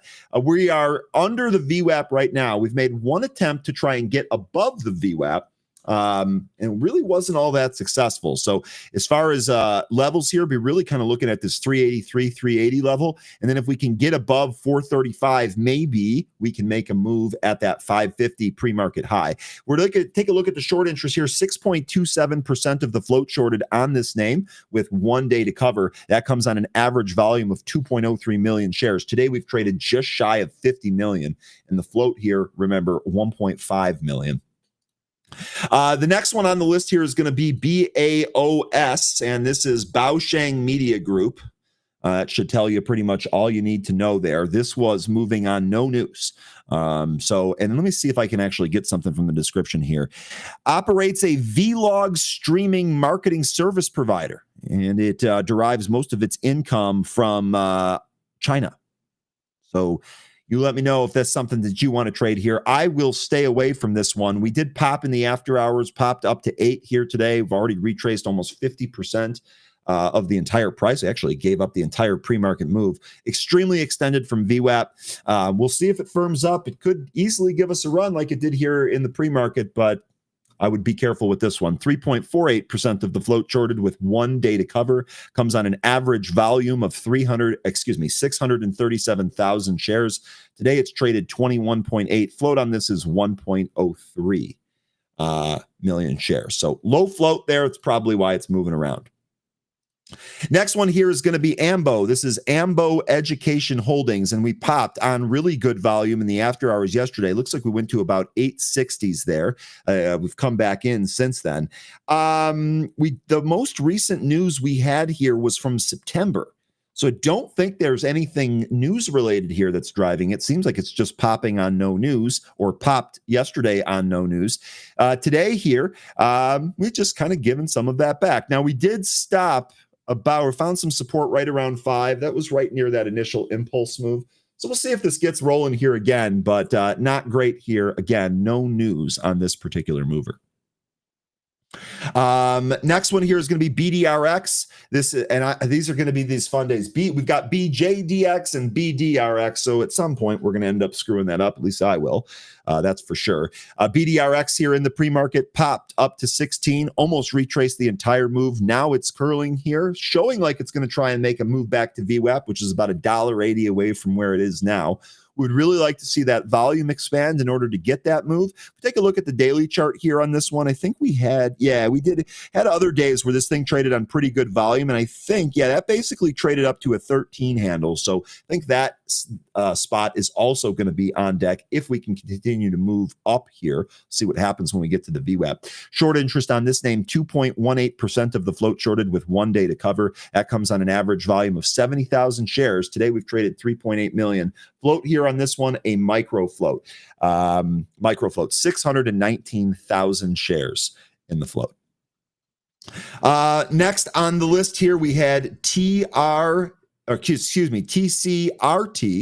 Can't remember if we've traded this one before. Not sure. Anyway, this morning popped up to the $8 level, stopped there, has bled back quite a bit of its gains here. VWAP at 593. We'll see if we have any strength to get up to that 593 level. Had no news on this one. So again, this is another one of these common theme that we saw here. Some of these are moving on no news. Short interest on this name, 4.65% of the float shorted. That comes with 1.68 days to cover. And that comes on an average 100-day volume of 140,000 shares. So for the most part, stock's not tradable. Today, however, it's doing 20 plus million. Float on this is 1.5 million. Now, the next one here is some news. We've actually traded this one a number of times on this show before. It has a propensity to pop when it has one of these PRs, but a lot of the times it doesn't hold it. This is Tello, ticker TELO, Telomere Pharmaceuticals. Telomere Pharmaceuticals shares are trading higher after the company announced new findings for its Telomere 1. This did pop in the after hours. The good news here is that we actually popped again here in the pre-market. Looks like we topped out at about 230. We bled back a lot of those gains, but we really didn't break down. So we're not throwing away what we did in the after hours yesterday. 2 decent volume spikes here today. We'll see if we get a third. What we really want to see is for this to move above the VWAP. You see, we've actually tested that a couple of times here this morning. Did not have the strength to hold above it. Take a look at the short interest on this one, 8.57% of the float shorted. It's notable that is cut in half from the previous read of 14.7, so it does look like some of those shorts covered up. It does only have 1.4 days to cover, so a little bit of elevated short interest here. I don't think that's going to be enough for it to really be squeeze action. On average, the stock trades about 5 million shares a day. Today, we've traded just shy of 13, and the float on this one, a little bit thicker than some of these smaller movers that we look at 22.11 million. If we take a look at Telomere, again, as I've mentioned, we've traded this in the past before. I actually think that we did on both of these days. The July 18th day where this thing really popped, and then again here on August 28th. You can see that we've kind of made a bottom here. Pretty good. These are going to be targets here. We've got 208 here for today. That's definitely going to be an upside target. Maybe we get a little bit more resistance at 245, but then finally we're looking at this area here quite a bit. This $3 level, this is going to be pretty important. This is also the 200 EMA on the daily. So if we can trade up there, I expect to find some resistance at 3. If we pop that, we've got some more room to the upside. I saw a number of you folks, we already talked about AKRO and the takeover there with the CVR. I saw a number of you were talking about Tilray. So again, we talked about some of the pot names having some news here, or at least maybe on the back of the Tilray news here. Tilray brand shares are trading higher after the company reported better than expected Q1 financial results. That conference call is in progress, and these earnings were released here this morning. Quick look at this. Adjusted EPS of 0, that beat the 2-cent loss that it had, and sales was $209.5 million versus the $204.54 million. Jay Rice here. I did not. Jay, don't you normally not like the pot stocks? Jay here saying, can say that report wasn't all that bad. And looking at it here, beat on the top and the bottom line, definitely want to see that from Tilray. I know it's an adjusted EPS here, but it's not a loss at least. and their sales came in higher. So you're right. This is definitely not a bad report. The follow-up question that I have is how good is the report actually, and what's that going to cause Tilray to do? Again, a quick look around the horn here. 13.89% of the float shorted on this one. Float is 1.1 billion, guys. This is massively thick for one of these small movers. Days to cover 3.34. I know it's earnings, so it's actually a quality catalyst. Maybe they do say something on there that's pretty good, but not really going to be a squeeze potential here. Quick look, the Benzinga proprietary rating for momentum, 92. So actually a pretty good momentum here for Tilray, and it is currently in a short, medium, and long-term uptrend. Tilray right now challenging those pre-market highs here. I have that value at 207. Aura Alpha, good morning, saying bye-bye Tilray. Is it going higher? We'll see. Okay. I think that's it here. Some honorable mentions are on this list. TCRT, I think we actually talked about that. That pretty much bled a lot of it back. MRM, I feel like we've traded this one before, but I can't necessarily place it. It was right here, September 25th. So you see what this thing did. It had a wild pre-market and gave you nothing after that. You definitely want to watch this here, the regular session, and see if it sets up at all. I don't know that that's a given. And then the other one here, there's an honorable mention, WWR. This is Westwater Resources. This actually has a pretty good multi-day chart here coming from penny territory.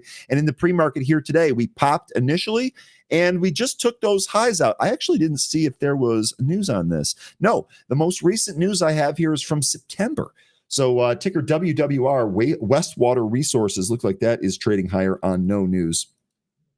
Short interest on this one, 7.25%. Float is still 84 million. It's pretty thick there, and 5.75 days to cover on that. So, okay, those are your movers. We're definitely going to be watching those. I know 13 will be keeping an eye on all of those. We'll be sure to trade those throughout the day. We'll get David back as soon as he's ready.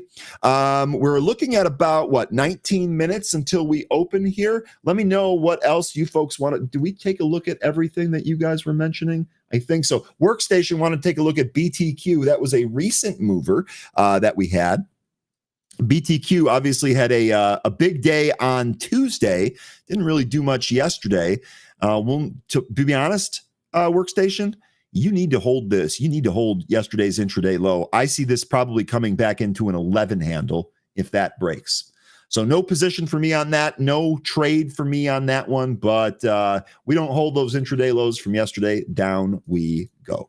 Okay, David says he's ready. I don't see the camera, David, but let me bring you on here. There we go. All right, there's David. There's your screen share. David, What's up?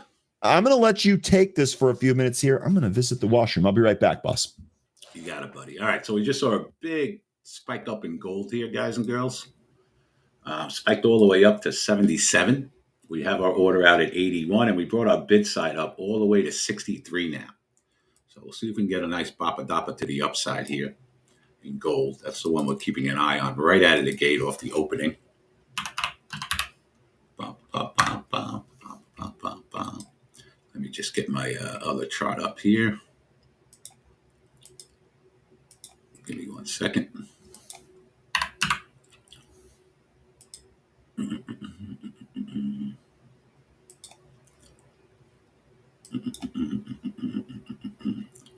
Just give me 1 second to catch up here, guys.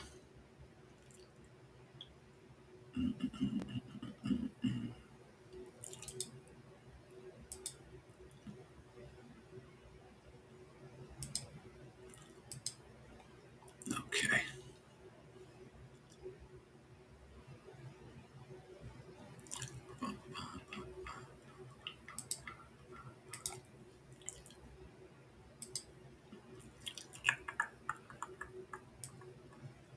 All right, so we'll be keeping an eye on gold out of the gate. See if we can get a bigger pullback than that or spike up to our 81. We still like the 81. Like to see the pullback first. If we could spike all the way down to 63, that would be a nice level. Let's check the ESs. See what we got going on there. Oh, big oil. Oil, we're at 62.92, guys and girls. Do we still like that to short a little oil here? Coming up from 63. I don't know. I think we'd be all right. Let's leave it for a couple minutes. I like it. If we spike up oil on this pop up to 62.92, we'll take a little trade. Keep a little eye on it. Yeses on this pop. If we spike up another 10 cents, we'll look for a quick trade. No pullback in gold yet. Spiking up here. ESs dead. I don't have anything to look at in the ESs as far as putting orders out right now. Gold, we are looking at GC. This is the futures for gold. GC. This is the gold futures. There are several stocks that you can look at, but this is the futures. This is what we're looking at right now in gold. The actual symbol for gold is, this is the physical gold, is GLD. Yeah, that's the one we look at around here quite a bit, the spider proxy. Yeah, $373. That's going to be the same chart, I'm assuming, right? Yeah, it's going to be the same chart as if you're looking for gold. Same exact thing. So getting a little pullback in gold now. Kind of wanted it to go higher.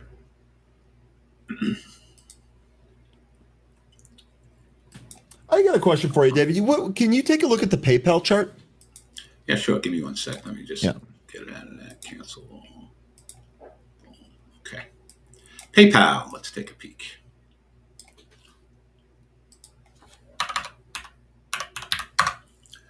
All right, where are we? $77 in PayPal.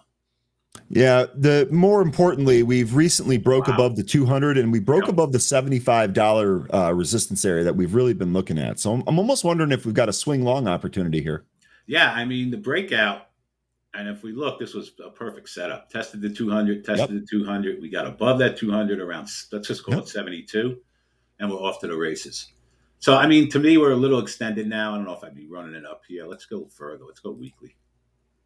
Yeah, weekly, we're a little extended, but weekly, we got room to 86. So I do think there's still some room left.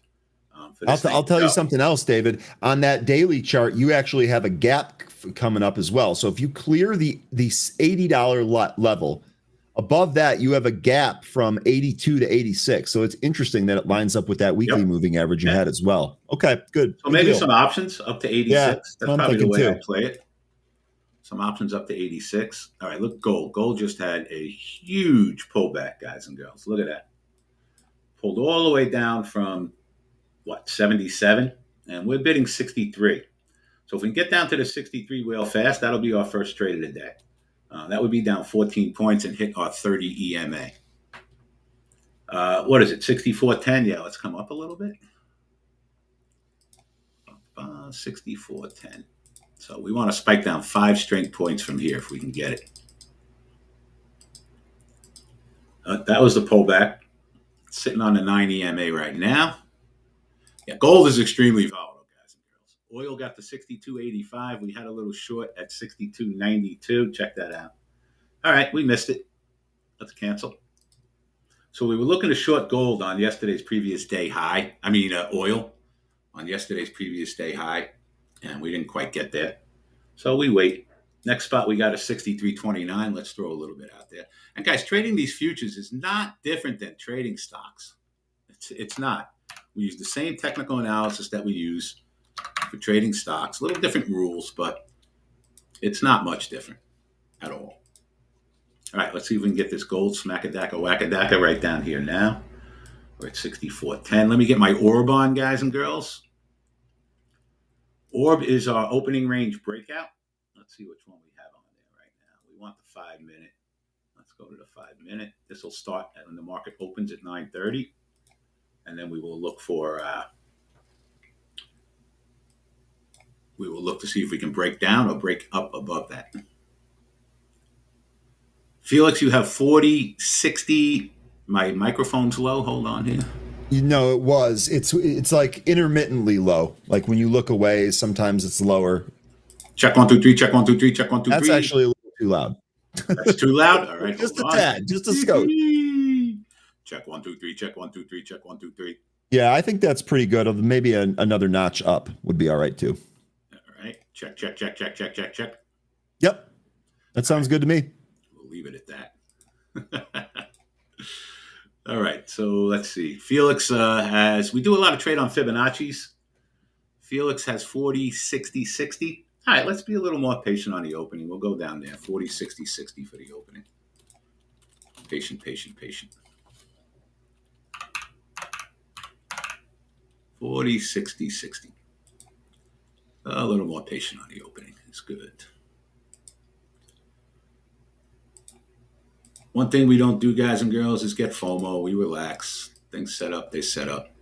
What's your biggest tip for avoiding FOMO?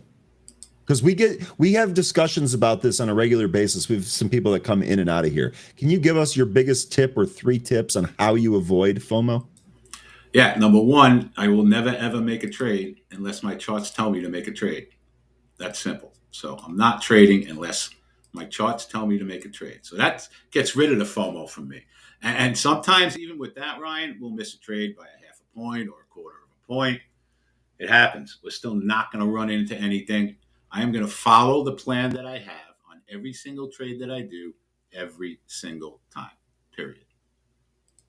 Okay. And we don't get frustrated if we miss a trade. You know, we were hoping we could get we wanted gold to get up to our 68. Didn't get it. So now I'm looking for a buy rather than I'm looking for a short. I have a stop order on every single trade that I do. That is never going to change. We're going to have losing trades, period. It's the cost of doing business. Everybody has losing trades. Yep. There's no doubt about it. It's how you handle them. And I saw someone post something earlier that is the exact opposite of what we should do, right? If we have a losing trade, the first thing a lot of people are going to do is run in with bigger size to try to get the trade back that they just lost. And that is a recipe for disaster. Absolutely. If I have a losing trade, guys, and I execute that trade properly, I'm fine. I don't even consider that a losing trade. Yeah, I lost a little bit of money on it, but I lost what I was willing to lose, and I'm on to the next trade. So win, lose, or draw, we are not running in, and that's how I get over FOMO. It's hard. It's very hard. Sometimes, Ryan, we're sitting here for 2 hours without making a trade. 2 hours. And that's the way it is, man. That's the way it is. Look, hand sitting, being patient can be one of the hardest things that we do. I've said it before. 90% of what traders do is wait. It's not clicking buttons. That's it. Waiting. Good traders should be bored most of the time. David, if you don't have anything on right now, I've broken down. We're waiting for things to set up, so it's all yours. Okay, well, no, why don't we give some of those accounts away before the market? Oh, let's do it real. Because that way we won't forget. We'll get some of it done. Come on. All right, let's go. You're going to pick, guys. This is going to be, ladies and gentlemen, for a free Apex account. Okay, we recommend that you do the $50,000 account. That's the one that we recommend that you do. It's going to be for a free account. You are going to have to email me, if we can pop this up there, wsgta.com@gmail.com. wsgta.com@gmail.com. Send an email there, and we will send you the link for a free account. So once we have that up there, Ryan, pick away, my friend. Okay. Who wants one of these free accounts? Let's get some ones. Yeah, I was going to say, okay, so we picked the number 1. I'll rotate the number, but today ones. Throw some ones in the chat here. How many are we giving away? Just one, David? No, let's do 5 now. Okay, so we'll give away 5. So throw some ones in the chat if you want one of these accounts. If you do, I'll go ahead and pick one. And we'll go from there. So I see a lot of me's and I do and me please. I do love the politeness, Paul, but throw that one there in the chat. No, I'm serious, David. I look. We have a mantra around here where we are positive and we are nice to people. And if you don't fit in, that's okay. Door's right over there, and we'll help you. We'll help you find it. Don't let the door hit you where the good Lord has split you. And we got rid of a very negative comment about us. But that's going to happen if you haven't made it until you have haters, guys. And you got that right, David. All right, I'm seeing a lot of ones in here. I'm going to pick here. We're going to do this at random. Basically, just going to scroll here, and then I'm going to click on one. Here we go. First one. Oh, Market Sniper. Market Sniper, you are a winner. All right, let me randomize the chat a little bit more. See who we got. Here we go. Oh, no. Hans YOLO. I love it. This is one of my favorite YouTube handles out there, by the way. I've said that a number of times. Hans YOLO getting it done here. You have one. All right. Next here, let me scroll to a different part because both of those were around the same area there. Next here is going to be, boom, Von Rivera. Von Rivera, you are a winner. You are a winner, Von. Be sure to shoot that email. Producer, if you could throw those up on the screen, I think we made an asset for it. That would be helpful. Next one here. Barb Kozinski. I got that. Barb Kozinski, you are a winner. Please email. We can go ahead and throw that in there in the chat again. And then the last one here, let me scroll around a little bit here. Boom. Lorena Lopez, you are a winner. You know what, David? I think I'm going to apply to be a bingo caller on the weekends just to put some extra beer money in my pocket. What do you think about that? All right, folks, we will be giving away, David, obviously, we give these accounts away a lot. So if you did not win today, do not despair. We will have another opportunity. Let me give you something more important than that, Ryan. Anybody who didn't win an account, please don't fret, because I'm going to do something more important now, okay? If we can put in dgreen927 at yahoo.com, dgreen927 at yahoo.com. Post that in there, guys. Every person in this room who wants to come and hang out in the private trading room for the rest of this week and all of next week and learn about futures at no cost, send me an email and I will get you into the private trading room for the next 7 days. Okay? Trust me when I tell you, that'll be much more important than getting a free account. I promise you. Okay? You'll hang out with us for 7 days. You'll watch us trade live every single day. We do slow markets on every Tuesday and Thursday night, where Scotty trades futures all night and helps people set up accounts. So much more important, come hang out with us for a week. You'll see that we're not full of crap, and you'll come hang out with us, okay? All right, and really quickly here, let me address something here. Muhammad is saying, wait, is he only choosing from YouTube? And then 3 broken heart emojis. Yo, you can repair that. The way that I do this is when the chat fills up with a bunch of ones, I scroll back and forth so I can't read any of the names, and then I click on one of them. All of those Twitter comments are also in there, and so too are the Twitch comments. So it doesn't matter what platform you watch from, you will always be eligible to win. It just happened to be 5 YouTube folks here today. Relax, Muhammad. We're going to do it every Monday and Friday when we're here. Ryan, a bunch of people didn't get the email. If we can just pop that up there again. Yeah, sure. So we have 2 of them. So here's the WGTA one, and then the David Green one. I'm going to put that up here as well. Both of those are in the chat. There you go. For the winners, go to WSGTA. You'll get your account to hang out in the room for a week. There it is, 927 at yahoo.com. Okay. All right, market's going to open in 3 minutes. Let's see what we got going on here now. Gold, kind of spiking up now. I don't even know if I like our 4081 anymore, guys. I mean, it's only a 5-point move from here. I say we're going to chill pill a little bit. I don't like the short. I like the long better. Let's come up to 4061 on the buy side in gold. Gold is a runaway trade. So let's chill out and try to get long rather than fighting this short. All right. Vish, do 6812. Oh, the ESs. Let's go. Yeah, it's too close on the opening. ESs, I got nothing. What do you got? 6812 you like? 6790. 6812, 6790. All right. We'll put a little bit out, 6812, 6790 in our ESs. This is the S&P 500 futures, 6812.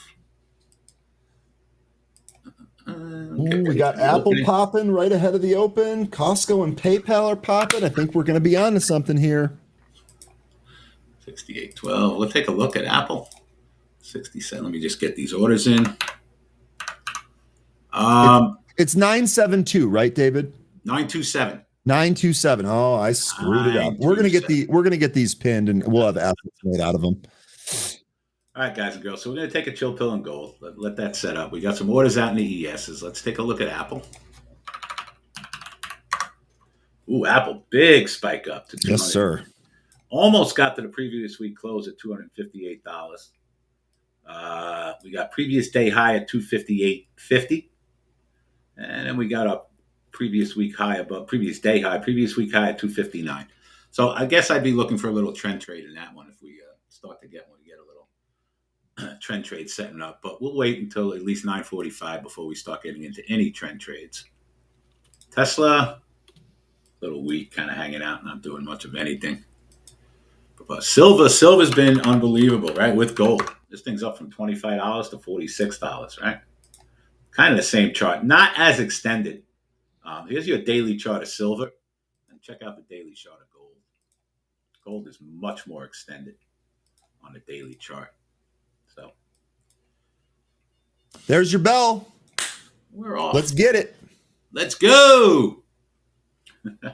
And guys, we can look at stocks, we can look at futures, we can look at whatever you guys want to do. We're going to keep our eyes on gold, see if we get. Now, this is our 5-minute orb that is setting up. This is an opening range breakout. What we look for sometimes with this is if we can get above the orb, we want to buy. If we can get below the orb, we want to short. So this is only going to be here for 5 minutes. Then we'll switch to the 15-minute orb, which we leave up for the entire day. Let's check out Tesla. All right, Tesla getting the spiky, dikey, wacky down. We have a bid down in Tesla at 426.60. Let's see, 427 is a pivot point, and then yesterday's low is 425.50. So let's start a little Tesla. And again, I put markers out in these things at 427. We'll move this up to in Tesla. Let's see if we can get down there. So I'll put a little feeler order out. If it holds, then we jump in and grab a couple hundred shares. Long way down from here, but let's just leave it out there. Tesla, gold's not doing anything. ESs aren't doing anything. It looks like the ES is trading up here. Trading up a little bit. Where are we? What's your target on the ES? What's your trigger? 68.12, I think you said? 68.12 is a short that we have out there. That is a Fibonacci. We do a lot of Fibonacci work, guys and girls. It's an art. You really have to do it the right way when you're measuring Fibonacci's. But we get a lot of trades off Fibs. And we have a gigantic lesson about that in our course. Futures course is done, ladies and gentlemen. It's going to be introduced probably by the end of this week. We have a 6-hour course on futures only. But we can talk about that when you guys come into the trading room if you want. All right, let's see if we can get this spike to 12 for a little short. What we're looking for, guys and girls, also is for something to get to one of our levels as quickly as possible. So when we're looking to get into a trade, either long or short, I want it to spike up to my level as quickly as possible. The longer it takes to get to one of our levels, the less I am going to like the trade. Gold is pulling back a little bit. A little bit. We are down gold here, down on our 65 EMA. So what we're looking at on our technical analysis here, guys and girls, is our moving averages, and they go in order of strength. So we try to be a little more conservative for the first half hour of the day. So we're all the way down here on our 65 EMA. Vince, what was the previous day high and what? And post trades if you're going to do them. What you talking about, Willis? Oh yeah, check this out, guys and girls. So we hit our previous day high in the ESs at 68.07. And just pulled back a couple of points. Vince, if you did a trade that we didn't do, nobody cares. Real quick, GLTO. This pulled back and so far held its VWAP. We'll see if it's able to continue to do that. And then that TT, that you can put your IPO from charts up, yesterday. Ryan, if you want to switch for a minute, that's fine. If you want to, okay, let me do that here real quick. So I'm looking here at GLTO. This is one of the huge movers here that was spread pretty crazy. I really think you have to be careful with this one. Actually, it looks like we're losing the VWAP as we speak right there. BJDX, this is another one of our movers. This little dip held the pre-market low, and it's making a run towards that VWAP. We'll see if we can take that out. That other one was that IPO, TT, what was that? TTRX, I think. What was the ticker on that? Yeah, TTRX here. This is another one. This one's spread like crazy. This thing's straight down out of the open. All right, David. I just wanted to cover some of those Sounds movers good. on the opening print there. AMD, we're getting a little pullback here. We're down $3 on a day. We're at 234.50. Let's see if we have anything on other time frames that we might want to look at. Nothing on our 15. So when I'm looking at a stock, guys and girls, if I don't have anything on my 5-minute chart, okay, which I have nothing in AMD down to 230, I'll start looking at different time frames. I'll go to a 15-minute. We got nothing. I'll go to a 30-minute, back around that 231 level. I'll go to a 1 hour, and we got our closest one, again, about 231. So on two different charts, we got a couple of levels in AMD at 231, which I would definitely be a buyer if we could spike down there, but we're bouncing back up again. Gold coming in. Let's take a look at gold. Real quick, Webcoin mentioning GLTO 18 and 22 if she keeps up. Webcoin, would you like to see a recapture of the VWAP on GLTO in order to take that? What's your entry trigger on GLTO? Because it's kind of all over the place here. Let me know if you've got one on that. I'd like to see that recapture VWAP and kind of hold it for a bit. All right, so gold, we just pulled back and hit our 30 EMA around 40.65. Got a little bounce. We're going to be at 40.61 down on our 65 EMA. Just be a little more patient and see if we can get a bigger pullback in that. ES has just pulled all the way back to our 68.02 level. Sitting on the bottom of the 5-minute orb now, which could be a little support. We just bounced off that 02. Again, we're down at 67.90 and 68.12, being very patient, waiting for things to set up. Fish has a Fibonacci at 67.94.50 in the ESs. Let's put that out. 67.94.50.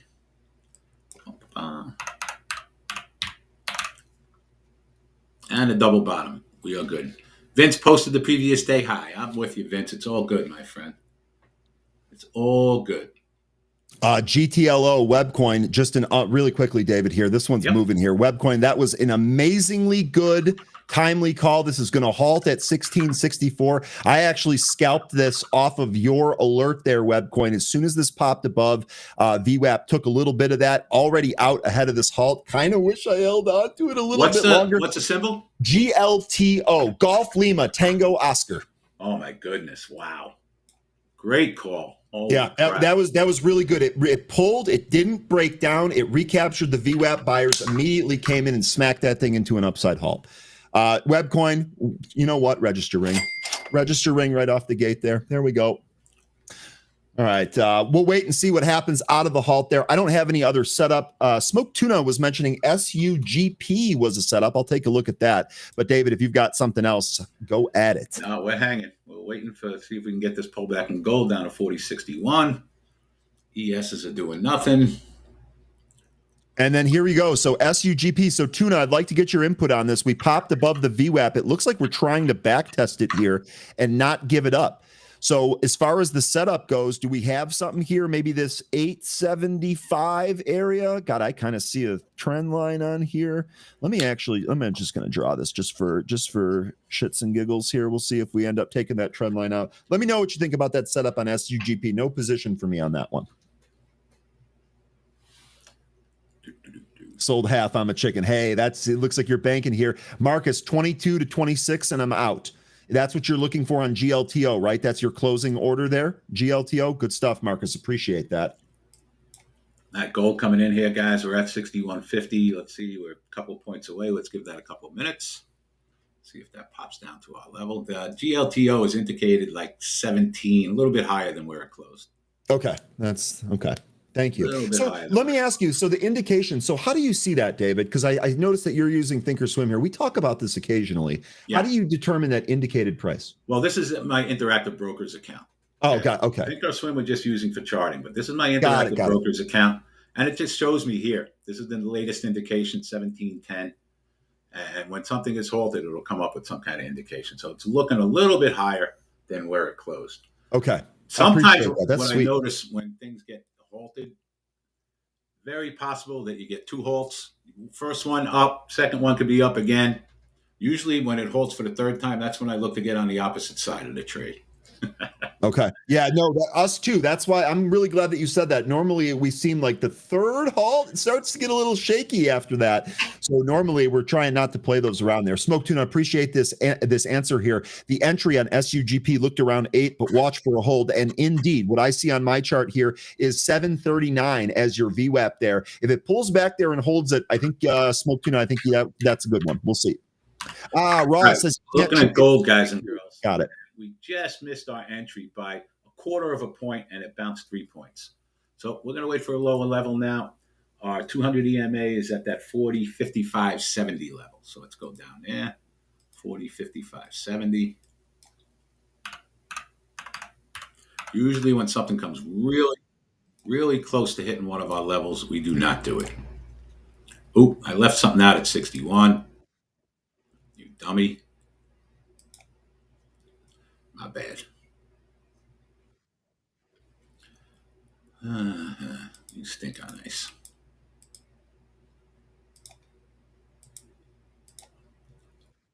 Okay.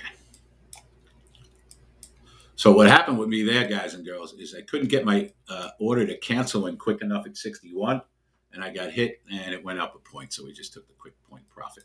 Now let's see if we can break down to our 200 EMA. That would be the next stop. 55.50, yes. And then we got a pivot point of 51 below that. But we like the 55.50. Let's cancel our MES orders. What are we doing? We're not doing anything. Cancel the MESs. Let's just clear the board a little bit here. Cancel oil. Cancel dust. Tesla and NVIDIA. Let's take a look. See if those things bounce. Tesla bounce. Get rid of that. NVIDIA. Let's take a look if we get a pullback in NVIDIA. Yeah, we missed our 190.70 by like 40 cents, so didn't quite get that either. All right, well, let's concentrate on gold, see if we get the pullback in the GLD down to that 55 level, 200 EMA. Below that, in gold, we got 51 is both our VWAP and a pivot point. So we'll give 55.70 a couple of minutes, 55.50. 55.70 is fine. We'll see if we can get a pullback down to that level. Now we're looking for the 200 EMA, guys and girls, if we can pull back. And Philippe has a 52 level on a Fibonacci. So if we don't hit this 55 soon, we'll go down to 52. I like it. Okay, real quick here. Serve. This had news here this morning. Serve, I believe, news with DoorDash here. Serve Robotics. This is actually up to the pre-market high. I'd watch 1650 on a pop here. No position for me, but a nice reclaim of the VWAP there and some strong volume. Also, GLTO. This is open and higher, just as David's indication gave. Looks like 18 was the top there, at least so far. Pulling back here a little bit, but still holding in the 17 handle. Marcus, remind me again, your target's 22 and 26 if this keeps going. There we go. New high there, GLTO, 18 and change. We'll see where this ends up going. Good stuff here, guys. And I think Peter's back. Let me see if we can get an update from Peter from the floor. Peter, how you doing? I'm good. Do me a favor. Hold on one sec, Pete. 97 on this pop down in the ES, guys. Go ahead, Pete. So you guys need to understand when they indicate stocks, right? When you see these haltings, right? That means that's a limit up, limit down. It means it's dislocated as much as 7 to 10% from the last day. Gold. They will re-indicate it. They'll re-indicate it based on what volume comes in. There's no particular rhyme or reason. I know it looks like the third one sometimes is a charm, but it's not necessarily the case. It's really a matter of what the actual indication is. The market maker will automatically stop it on a limit up, limit down. They will then re-indicate it. Down to gold. Take some profits, guys. That's what's happening on these things. Otherwise, market seems, pretty quiet. I see these, the breakouts on IPO. It spiked up to 56. One of the things that we do on the floor of the NYSE is we have circuit breakers. Circuit breakers are there for the indexes. Circuit breakers Gold spiked right up, guys, and we didn't get out of it. My bad. We dislocate 7 to 10%. The market's going to go slow at 7% and going to stop trading at 10% for a limit up. All right, guys, we got stopped out of gold. It's okay. We had a quick profit in it. Go ahead, Pete. What happened? Are you hearing me? Or Yeah, we're Okay. good. Okay, cool. No, I'm just saying that that's what the indications are all about on these stop, limit up, limit down stocks, right? There's no particular. It's basically it's a volume thing, and it's a dislocation off of the last sale at 10%. Dislocation from the last sale. These stocks are super thin. That's why you're going to see that they will stop trading at 10% from the last sale. Then they put together all the order flow once The again. 52 was a spot. So, guys, why don't we wait? All right. So, Re-indicate it, and then it will go either higher or lower. So that's what you have to watch. The problem is if you get locked out, you don't know if it's going higher or lower. That's the problem. yes. All good. And you're right, Gunny. I can do that. I'll do that when I ask for an update from Peter. There, I can help with that. I can mute. So just to make sure we get the thought out there. No problem. No problem. Oh, good, guys. Guys, did you cancel the 55 and go down to 52 on the gold? That was absolutely spectacular. Look at that pivot point, guys and girls. Yeah, do me a favor. Just make it so that if I want to say something, I don't have to just sit here waiting. That can I notify you or give you a hands up or something? Yeah, absolutely. What do I do? You can, well, normally if it looks like if I see that you're ready there, I'll bring you on. The issue that we just had is while you were giving your update, David kept interrupting you, but I can man that too. I wasn't prepared for that, but I got that going now. I was sort of sitting here for 10 minutes trying to say something and I couldn't. So is there a way I can notify you that I'm here? Yeah. Do you have access to the chat or no? I don't, unfortunately. No. Okay. Then you'll probably have to do it with a hand gesture. Just wave like a crazy man until I bring you on. that I can do. Okay. I figured. Do you have anything for us right now? No, I'm good. You guys. Okay. Do your thing. All right. Perfect. All right. See you later, guys. Everybody good? Everyone's good. GLTO pulling back to a 16 handle there, actually into a 15 handle, so that lost it a little bit. Also, folks, I don't have any trade on this, but I wish that I did. Netflix here, 12.26. In fact, David, if you have a sec, I'd love to know what your charts say about Netflix. Our group here was kind of waiting for a pullback towards what I think 1100, maybe a 1080, which we never got. Last time we were here, we were talking about 1140 was my first support level, but let's go take a look. All right, 89 in the MESs, guys and girls. Let's take a look at Netflix. Oh, wow. This morning we got to 1214, right? That was the level that you guys were talking about. 1230 right now. Wow, down to a really constructive chart now, right? 3 days ago, we got down to the 1140 level. That's the first level we were talking about. I remember it might have been a weekly chart or something. Yeah, there it was, right? That's the level we were talking about, that 1150 level. That was exactly our 30 EMA. So that was a really nice spot to get involved. I think it was when we were here last week, as it was going down there. Now it looks constructive, man. We got above the daily level. It looks like we're off to the races now. Yeah, that's kind of what I was looking for here. I didn't get the pullback level that I had, which is why I didn't enter it. I was trying to be a little too conservative, I think. But you're right. It looks like we are off to the races now. And if you know, that daily chart was absolutely perfect. Yeah, it sure was. I think it was weekly. I'm sorry. The weekly chart. I think this is why you're saying listen to the charts, right, David? I mean, let the charts tell you what to do. Yep. And that was, we went down, 220 points and exactly hit that 30 EMA. Don't get much better than that. NTLA, guys, from yesterday, this had a huge pump on NTLA. This is just holding sideways here. It looks like we've got some wicks to the downside here. We're really unable to challenge that. This actually looks like this might try and roll higher. I'd actually watch for a breakout above 26-ish. That probably puts yesterday's intraday highs at 26.5 on deck. See if NTLA has some continued strength. Those gene editors have been hot. All right, guys and girls, gold is breaking down significantly here. We are below the 15-minute orb now. Let's see if we have any levels, guys. FA's got 40.3880. We just hit that at 40.3880 gold. Didn't get there in time.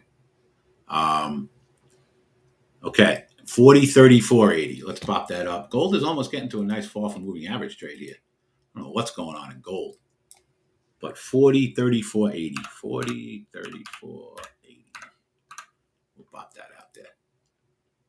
Oops. Also, D-Pro running to the upside here. This is straight up out of the gate. Nice pre-market high break on that expanding volume that we're looking for here. D-Pro continuing to move in the right direction. Looks like several of you folks are on this. D-Pro, I think next spot on D-Pro, probably 15 is what I would say. That's DPRO. Let's take a look. I'll bump it up there for you. Wow, yowza. I have a little resistance up right around 1350. Okay, we're almost there. Yep. And then we got absolutely nothing. So tiny resistance at 1350. That's it.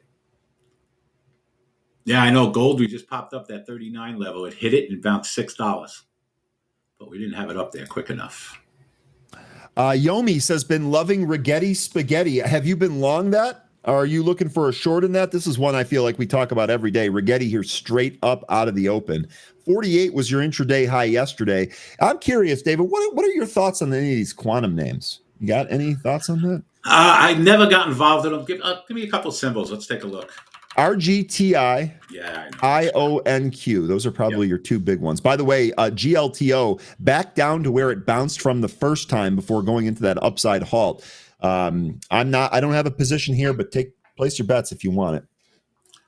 Yeah, I mean, RGTI is a great daily looking chart, getting a little extended up here. Last time we got over this RSI, we had a pullback. But again, look at this, guys. All we did was pull back to the trend line on a daily chart. That was $28. We pulled back to that trend line on a daily chart. Trend line on a daily chart now is around 39.50. So that'd certainly be a spot I'd look to get back in it. But good looking chart again. Yomi. Quantum is back. Yeah, Yomi here says, I've been playing calls on it since 15. Okay, nice so yeah, no wonder you've been loving it. That makes a lot of sense out there. That's a monster. Good trade. Great trade.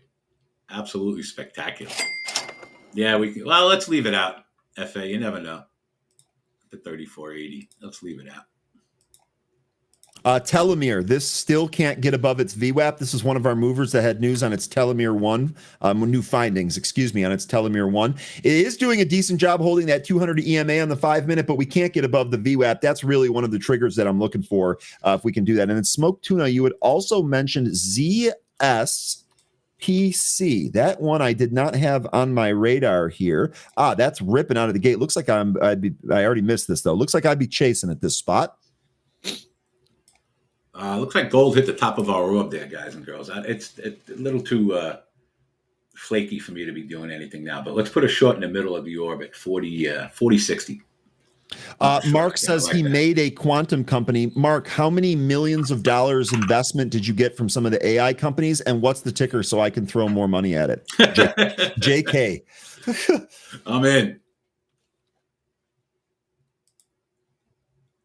UiPath, another AI name. That's above its pre-market highs. That's a good mention there. Webcoin. Boy, Webcoin, you are all on it. And Smoke Tuna calling GPro. GoPro will not go away.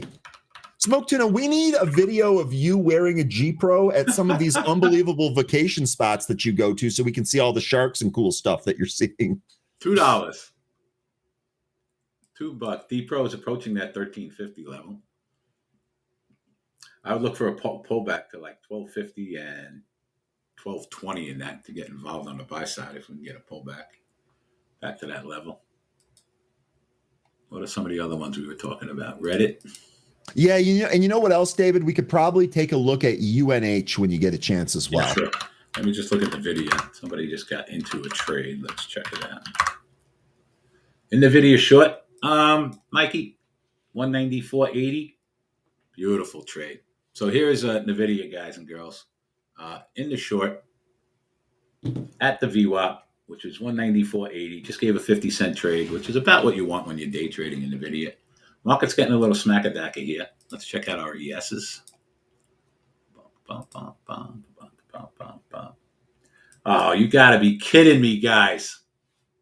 We just missed our 200 EMA at 89. Fish had 90.25. Anyone else get 90.25? All right, let's cancel that. We know Likey, we just missed it. Just missed our 200 EMA and spiked up 3 points. All right, good. You guys got 90.25. Gold, let's check it out. The WWR coming up to that $2 spot that we talked about earlier.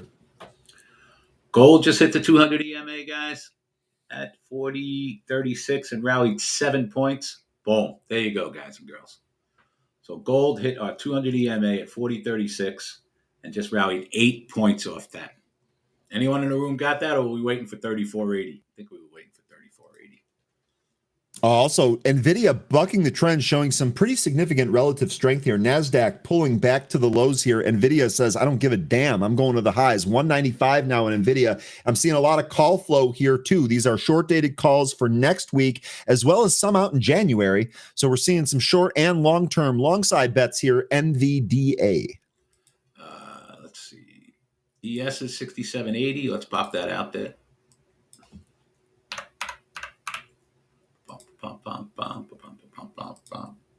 ES, did you guys not cancel 89?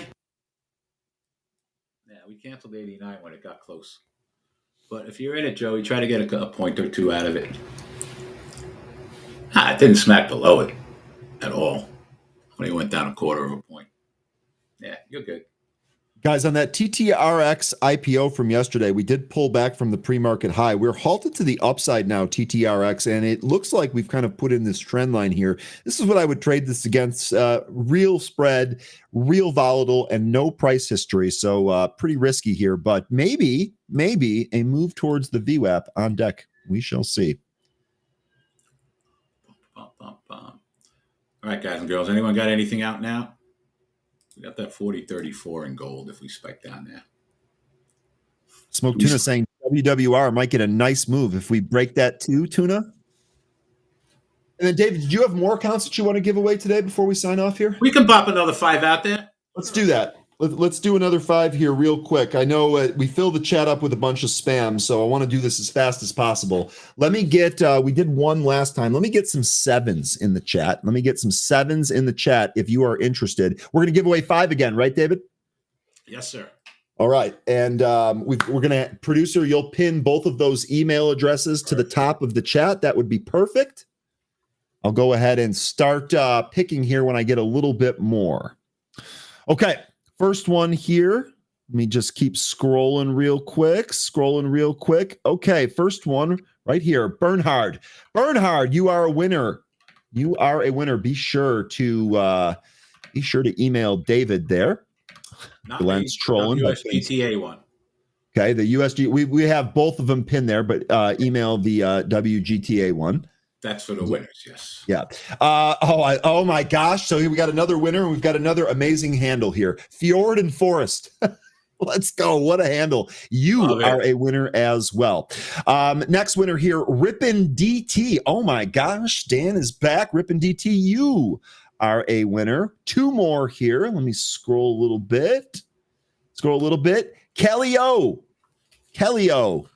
You are also a winner.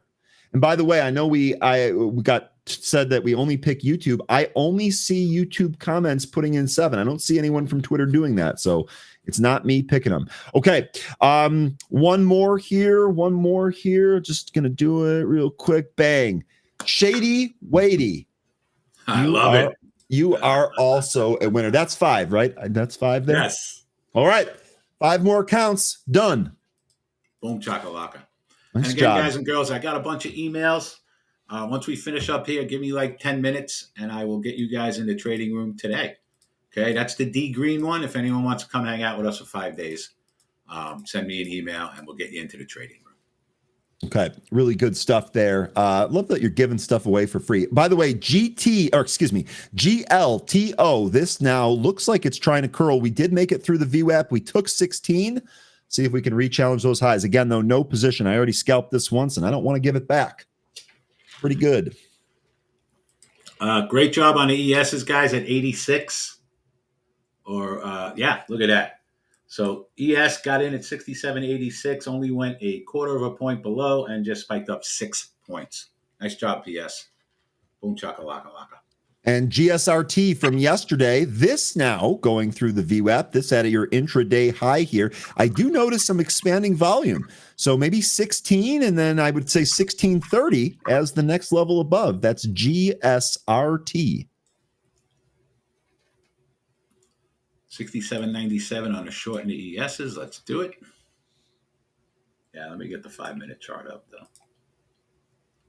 Yeah, top of the orb, 67.97. We will short some ESs up there. Yes.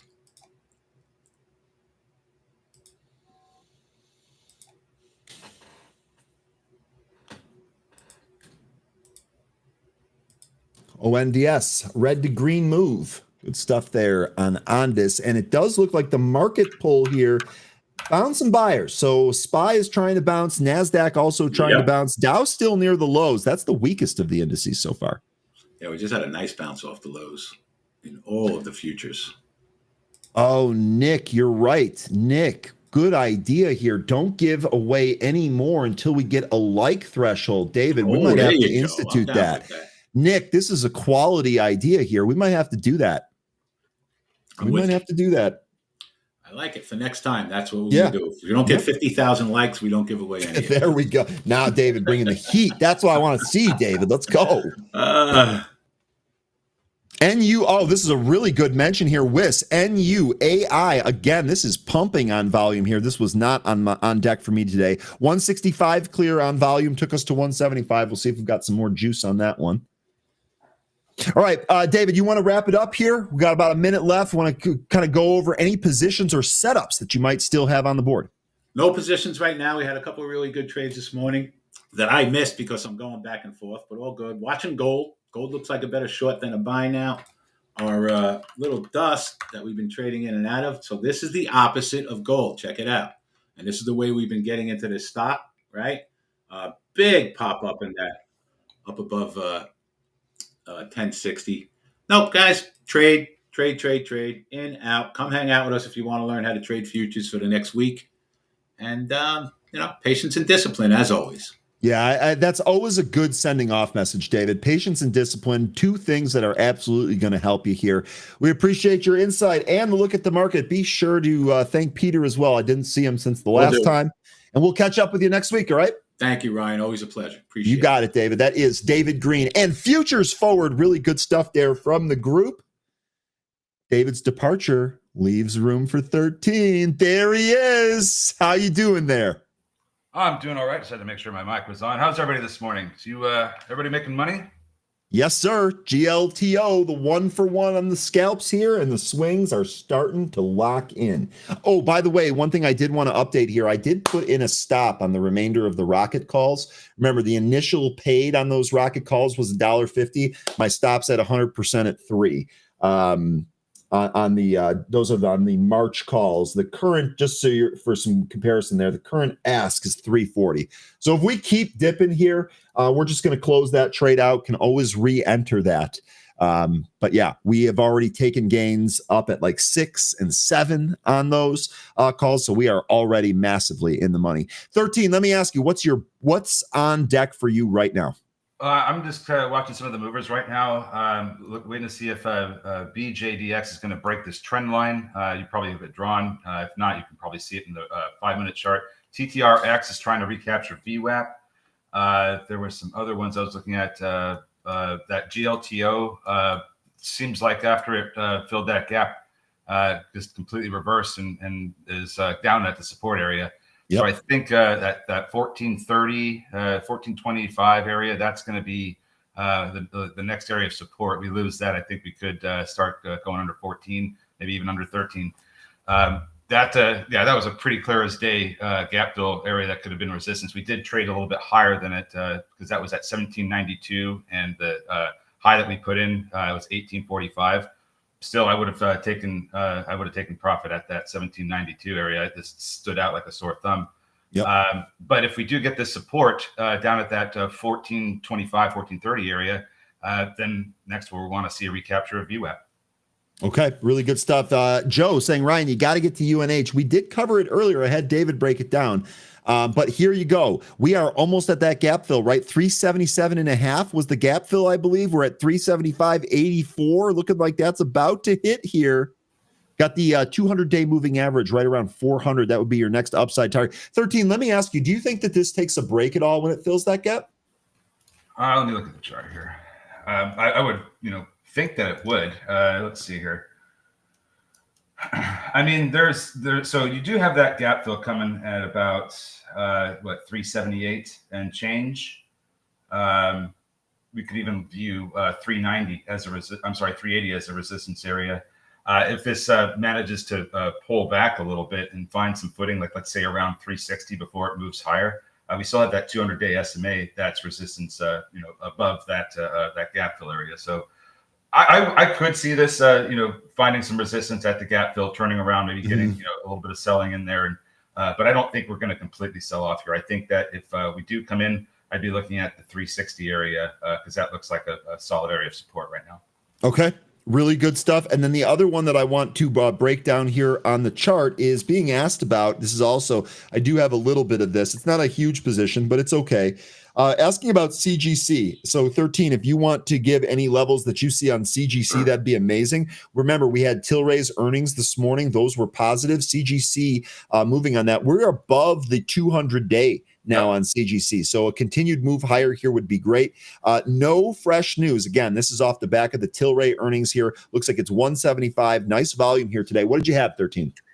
I'm looking at 180 and thinking that's going to be the big resistance area. If you draw a line straight across there, you can see that back in February of this year, February 18th, we had a big move down through that 180 area that was providing support for in the week prior to this move down. Since then, trying to recapture and hold above 180 has not worked out for this stock.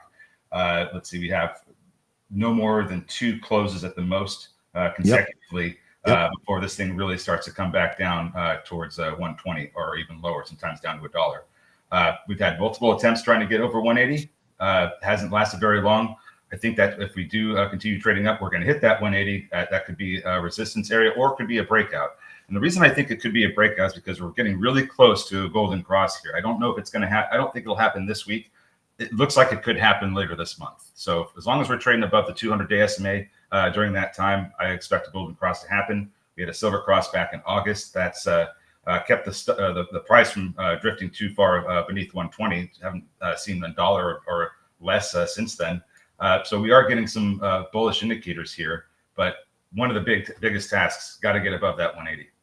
Okay, real good stuff there, 13. Real good. Appreciate you. No problem. Let's see. What Jeremy says, I sell every single spike for CGC because it always comes back in. I totally get it. Play the pattern.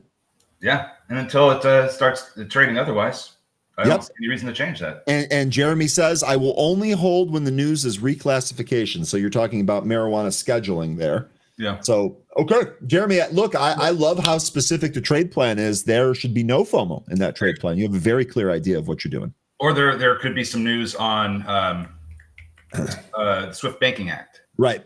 Another one is that they're trying to get access for veterans. So some things have to happen here in order for that to work out. And I think rescheduling is going to have to be one of them. So I think we're pretty close with this administration. And of course, we've had a lot of those congressional aides kind of hinting at that what they're hearing is this current session of Congress is going to potentially get that done. Will GLTO hit 17? Well, it was up there already once. Actually went to 1845. It's looking like it's rolling over right now. And still watching that 1425, 1430 area for support. We're kind of right there. So if we lose this level, we could experience quite a fall in GLTO. Looks like SUGP is continuing higher, trying to get into the some of these pre-market highs that we did at 7:30 this morning. It's still off the high from when we opened in the pre-market. That high is about 986.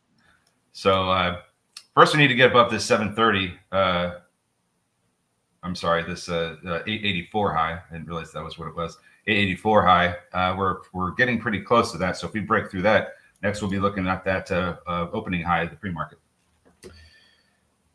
Wiss was asking here, Ryan, is there news on VNTG that you see here?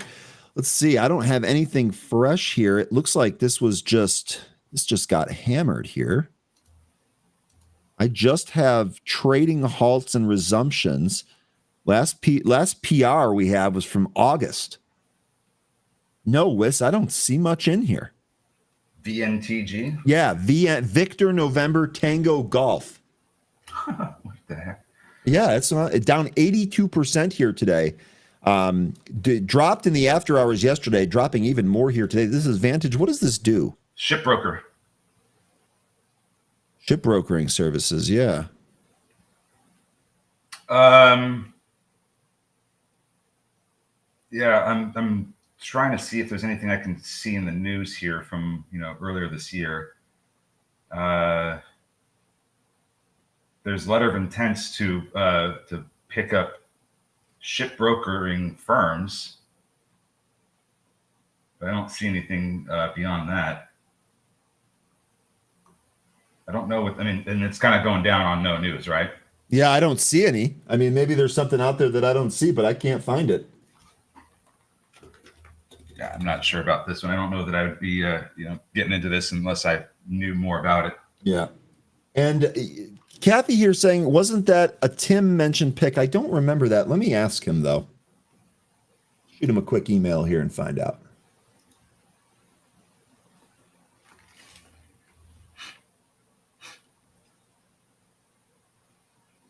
Yeah, let's see if I can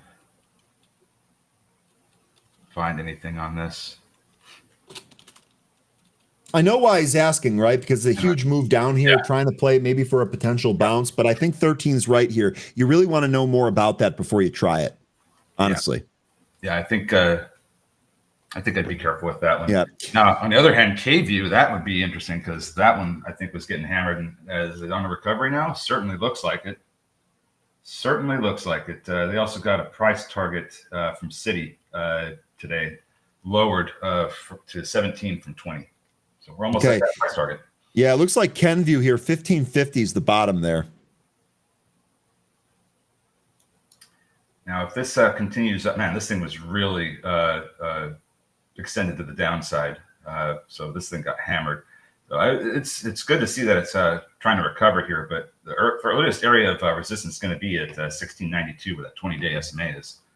And then we have a bit of a trend line here from the lows going back to 2023 and 2024.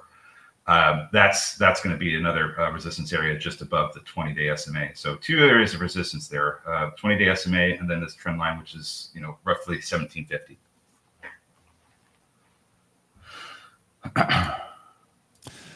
K-View, also that Tylenol maker there. All right. D-Pro back up to 13. BJDX. Oh, what happened here with BJDX? Oh, I might have to log out and log back in 13. Yeah. No. What? Was it just the BJDX chart? Yeah. Every other chart is working. That is so weird. Well, whatever. That's something on my end. I'll figure out there. Webull is having a pretty good morning here, and this looks like it wants to try and go beyond 1325. Some sellers in the way preventing that from happening. Not the greatest volume, but not a bad setup either. It's trying to get through this trend, this downtrend here, as established. 13. Are you got to be encouraged by the candle that on the daily chart for bull yesterday? Kind of looks like a hammer, huge volume, really kind of dropped to a support level. Buyers looked like they took it back in. It was really getting hammered yesterday, so it did kind of create an opportunity here. Now let's. I don't know if when I drew this, but that's kind of interesting that it hit that or almost hit that area. If you're looking at it, daily chart. Look at that IPO price, or I'm sorry, is that the IPO? Yeah, the IPO price, the low. Draw it through the low that we got in June, and look where that trend line takes us. The IPO price low, and then the low that we got. I see it. Okay, let me make this bigger so that it's easier for me.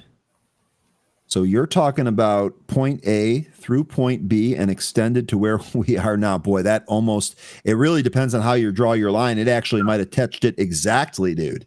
Pretty close. Mine, it doesn't have it touching exactly, but we're talking like it's just pennies away. Yeah. I like how you looked at it and said, I forgot when I drew that one. That's my favorite. I know. It's great. Yeah, I leave these drawings on here because sometimes you should come back to provide trades. So glad that works sometimes. Now it's getting a little bit of a pull here after trying to get up to this trend line that we have here from that we're using from the high, like the trend line that we're using from the highs of the regular session and the highs of the pre-market. So a little bit of rejection happening in there now, but it's trying to get over 1325, it looks like to me. And there are some sellers in the way, kind of stacking up between 1319 to 1330. BYRN, this is Byrna Technologies. They make the non-lethal self-defense, I guess, guns or tools here. This had a earnings. This popped. It's actually trading back up. Didn't quite get to VWAP, but so far bouncing off that 9 EMA.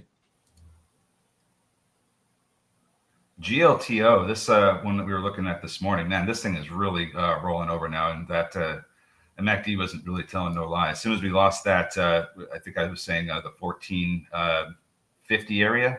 Maybe it was 1420. I don't know, 1425.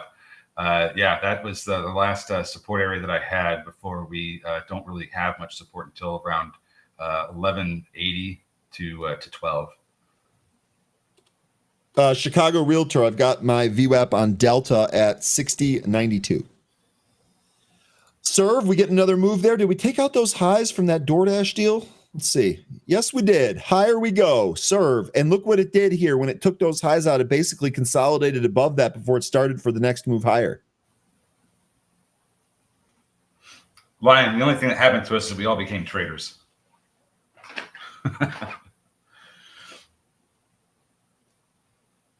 And they would not do that. They would not sue because the discovery would be devastating for them. Yeah. Yeah, and that's the thing that kind of it's a bait. We got to watch for. We got to watch for when it comes to these lawsuits. Like, oh, okay, well, you want to go to court, then you need to find out everything that you've got going on under the hood. That's right. No company wants to do that. And I feel like that's a bait, especially if they're they know they're doing some bad stuff. CRML getting asked about. This is critical metals. This is actually holding above its 9 EMA as well. Lots of the mining and metal are doing well today. We keep getting Seals SQ Corp mentioned, LAES. I think this is also moving with the drone names because I know that they work on post quantum cryptography, but I believe they had some kind of marine drone angle. But I think they're more involved in cryptography and security. This thing is running right now. It looks like. Yeah, it is. The highs from earlier this week is what I'd be looking at here. We did have some kind of an engulfing bearish candle on Tuesday from the Monday candle. Didn't really get a whole lot of resolution from that because now we're trading back up into it, and the high of the opening of that candle was at 522. So we're about 40 cents away. Could hit that today. Looks like they reported preliminary revenue and key financial metrics after or in the morning yesterday, and we're getting a little bit of continuation here. We did have a PR here from today regarding the semiconductor solutions to partner and develop made in the U.S. post-quantum secure solutions for U.S. government and defense agencies. That definitely reads well. PLTZ is still moving up. How do you like that, X? What? Read the chat. What am I reading? X wants me to stop saying so I indulged. X? I don't even see it. Okay. That's okay. The letter It's good. X. It's good. All right. So Bull still trying to hold above that VWAP and the 65 EMA. BJDX trying to turn around, going towards its VWAP. GLTO still going down. LAES, possible resistance area right here. Next one, probably 530-ish. Yeah, that's a good point, Daniel. We have Columbus Day on Monday. Markets aren't going to be open. And could be a low volume day tomorrow. Don't know how many people are going to want. Wait, we have the 13th off?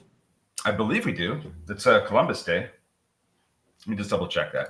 Yeah. I know banks are closed. Yeah, I wonder if markets are though. Oh man, this always happens. I love these surprise Mondays off. No, they're not. No, I was going to say I didn't think so. And the bond market is. Okay, so we're still going to be good on Monday. Whew. All right, so I was half. I thought I just got a 3-day weekend there, 13. I got a notification about that, so I was like, oh, that's probably everything. But no, it's just bond markets and banks. Yep. Okay. Okie dokie.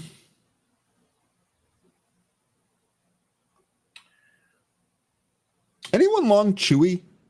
I still want to grab this again, but haven't pulled the trigger on it.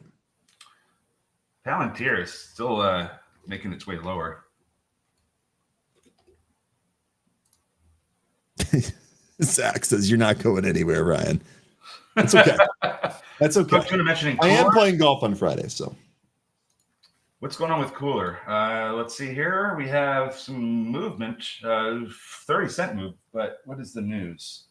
Partner with Soluna for Bitcoin mining. I thought we already knew they had a Bitcoin angle. I guess this is just to operate a mining operation. Let me look at the Bitcoin treasury and see what they have.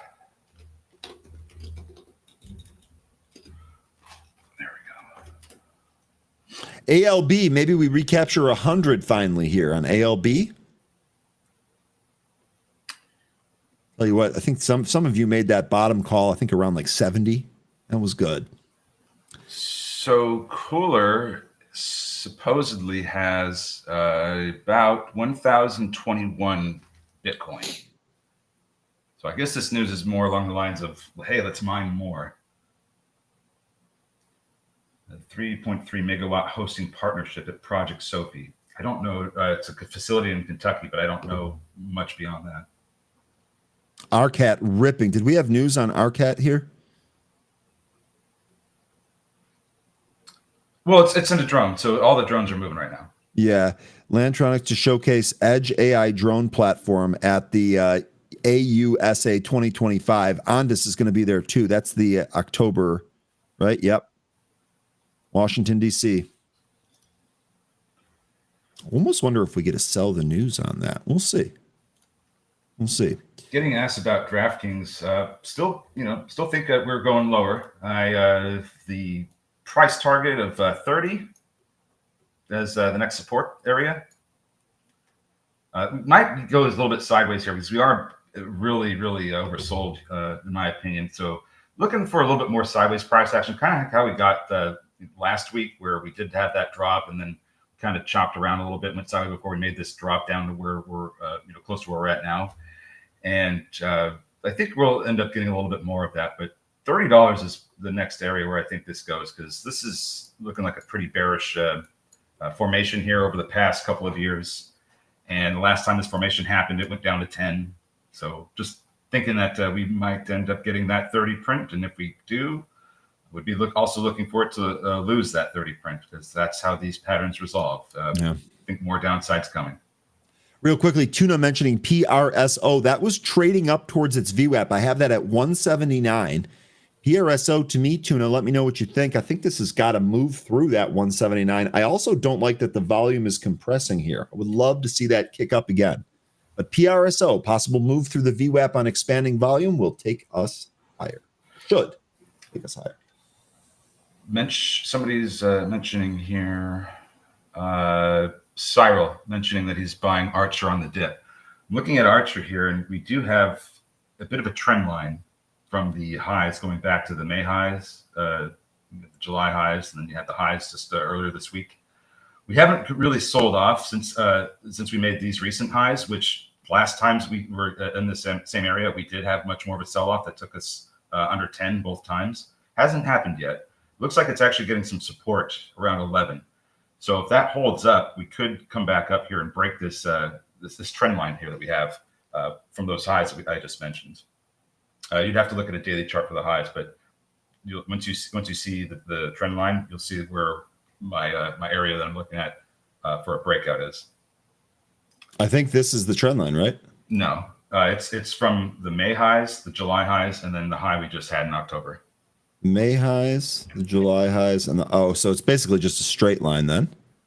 Sort of, but yes, yeah, like right here. Okay, I got you. So as long I as hear you clucking, big chicken. Okay, so as long as we hold up above 11, I think we could revisit this trend line, and we'll have to watch for some volume up in that area, because that's an area we're going to need some volume to break through it. Significant resistance up there. Want to see a high volume move through it. By the way, Smoke Tuna, you have some foresight here. PRSO did take that VWAP. Now, it's not running away yet, but we're through the VWAP there. No position for me on this one. Good stuff if you have it. Nice call there, Tuna. You got this. One mover from this morning that really didn't do a whole lot was BAOS. Yeah, that's the Chinese one, huh? This looks like it's trying to get back above the 65 EMA, but absent volume, I don't know how high this is going to go, or if it isn't really going to do a whole lot. But 5, if it does manage to get above it, I have resistance at like 540. So if we manage to get above a 65 EMA, that's the next area of resistance I'd be looking at, the 540 area. Yeah. Okay. Good stuff on that too. VIX did trade up, Big Bear Hug. Looks like it's stopped here. It's at 1679. Could not quite get above 17. Bitcoin down. I would imagine Ethereum's down on that too. Yep. Actually, it might be time to add to ETHA. Let me chart that out here real quick. Smoke, are you thinking that BJDX is going to do the move now, or what do we? When was that announcement? When you called it early? It hasn't really gotten going yet. It still has this issue with the supply area from about, what is this, like 380 to 450. Oh, on your Twitter. Okay, gotcha. But where are we thinking this is going to go? We're looking for a breakout here. Still having trouble with its VWAP. Was that the chart that I was having trouble with? BJDX. Let's see if it's. No, it's back now. When did you have TTRX is halted? Because that's another one that was moving this morning, and that's really done nothing but kind of just go down. Maybe I have it halted right now, actually. Yeah, I have it halted too. I'm just kind of wondering how long ago that was, because I've got the time here at 10:23. It looks like this was 2 minutes ago. 13. Okay. So this is a fresh halt. This is the third halt, but yes, it appears this is fresh. Correct. All right, so this is down to the pre-market lows following the impulse move from this morning. So this is an area where down around 16, where it was getting some support earlier from the price action in the after hours. So once we open, I'd be looking to see if we get that support again around 16 and the 200 EMA. PRSO is right at its VWAP again. It actually took it here by 2 cents. We'll see if it gets rolling. Tuna's mentioning that this was one he was loading. PRSO. Had an impulse move on volume, pulled back to the 9 EMA, now trying to take the VWAP. Tuna called for a load area right here. No position for myself. And if it trades up, it's got some sellers in the way at $1.95 to $2. Got to get some better volume to get through that, but I'm liking the movement so far. And I like the setup too. But we need that volume.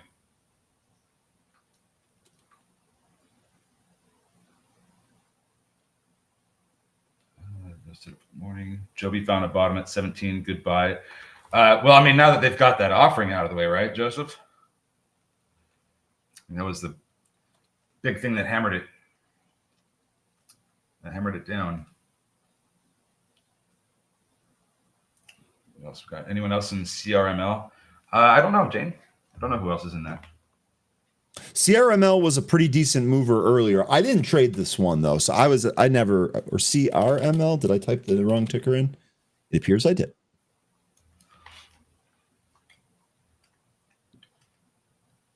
They're pushing PRSO down a little bit. Let's see what else we got here. Here's your CRML. Looks like it's holding the 9 EMA. Yeah, lots of volume really has left the market now. So we are still having some slow movement here. Still watching PLTZ. Smoke Tuna Ryan, don't take my calls. Okay, buying some PRSO right here at 178. Just because you said that. Big Bear Hug is looking to go into puts for Oracle. Ooh. Oracle short call.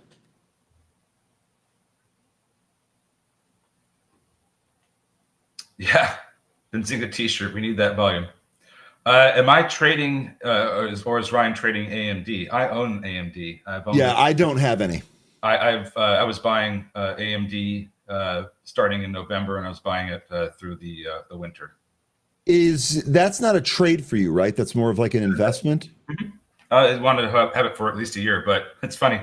I was speaking to my FA yesterday, and he's like, we probably should talk about AMD because I'm up over 100% in it. So, and that's a very short period of time for that to happen. Yeah. So we have rules like, if something like that happens in a short period of time, maybe we should talk about taking some gains. So that's a conversation we'll be having later today.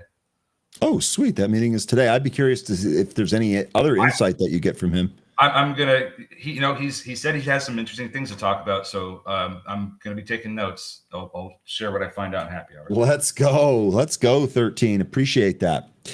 Here's your Oracle move. That actually looks like this is curling here. I know you said you were maybe talking about taking some puts here. I'd be looking at this trend line.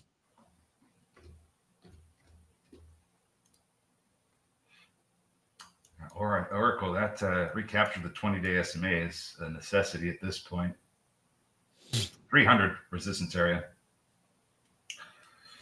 Like the hot gates, I don't know if they're up all day. 300 resistance area. Not liking PRSO. It volume just really doesn't seem like it's there at the moment, but it hasn't reversed quite yet.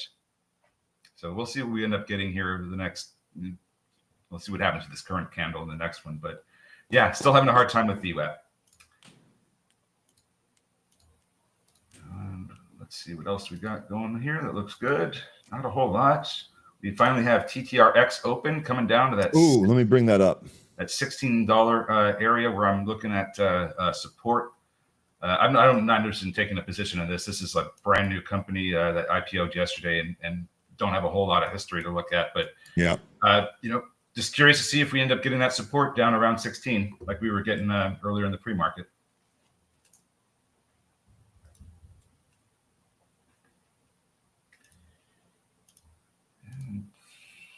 Not seeing a whole lot of other.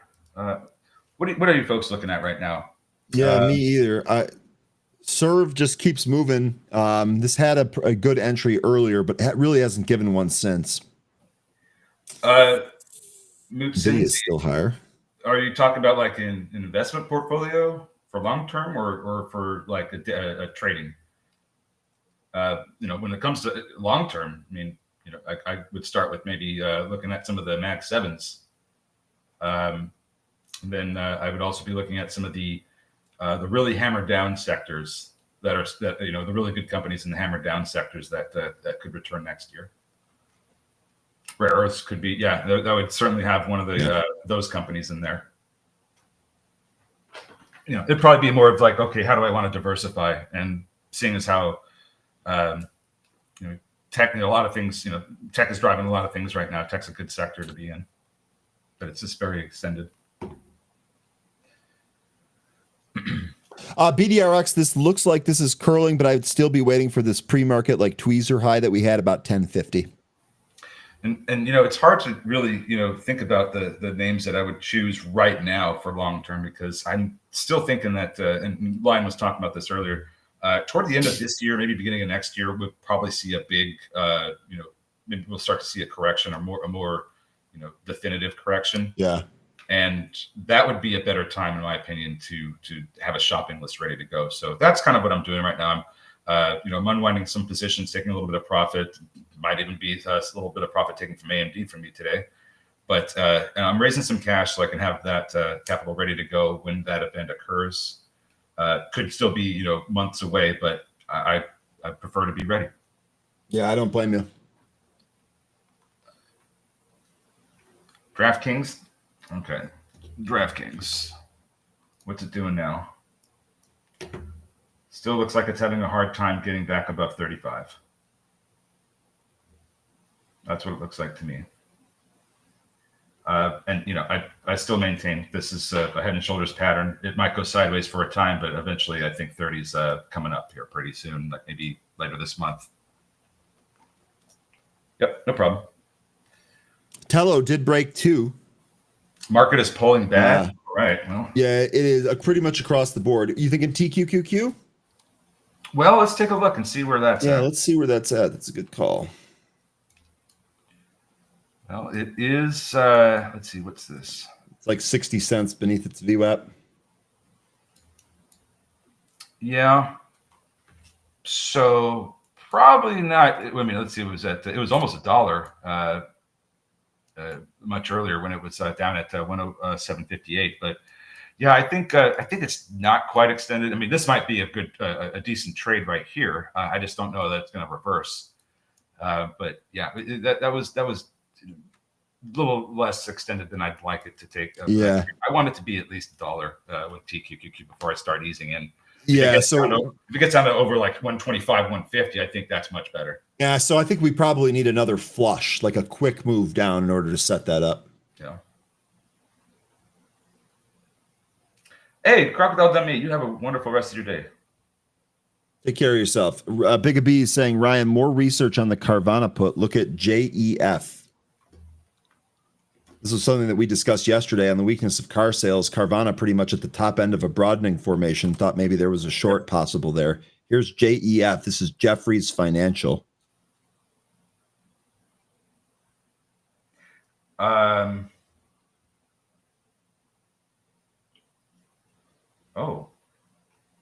that's not some good news that it had this morning. Yeah, I was looking to see what the company did here. Exposed to $715 million in collapsing First Brands debt. Analyst warns of fallout. Private credit. Okay. Ooh. Okay. Great stuff, Big D's. I like it. Yeah. So let me see here, because I know that. Let's see. Was it Jay Rice that was playing Carvana to the upside, or was that Root? I think Jay was playing Root. I think there were several people that were playing Carvana. I could be wrong on that one. I could be wrong on that one entirely. Jay is asking to look at Race, which had also some Ferrari. bad news. Yeah, Ferrari's down 12.5% here today. Yeah, Root absolutely getting hammered this year. I mean, shoot, the high was in March, and it has not been back there since, and it death crossed in August. Honestly, Root doesn't look great at all to me. This looks like the next support's going to be at the 500-day SMA, and then after that, we're coming down much lower into the low 40s. I think there's a gap fill on the way down too. This is looking ugly. Yeah, this Ferrari raises full year EPS, but they had issue with their EV demand, right? That's one of the reasons why this is pulling down. They go on to say that the 2030 lineup will be 40% petrol, 40% hybrid, and 20% fully electric vehicles. I don't know if I like this move that they're doing. Going to more hybrid electric. Well, not just that, but it seems like they're trying to appeal to a wider market, and I've always viewed them as a high-end luxury brand. I agree with you. I agree with you completely. It seems like they're kind of diluting their value. I don't want to say value, but their brand.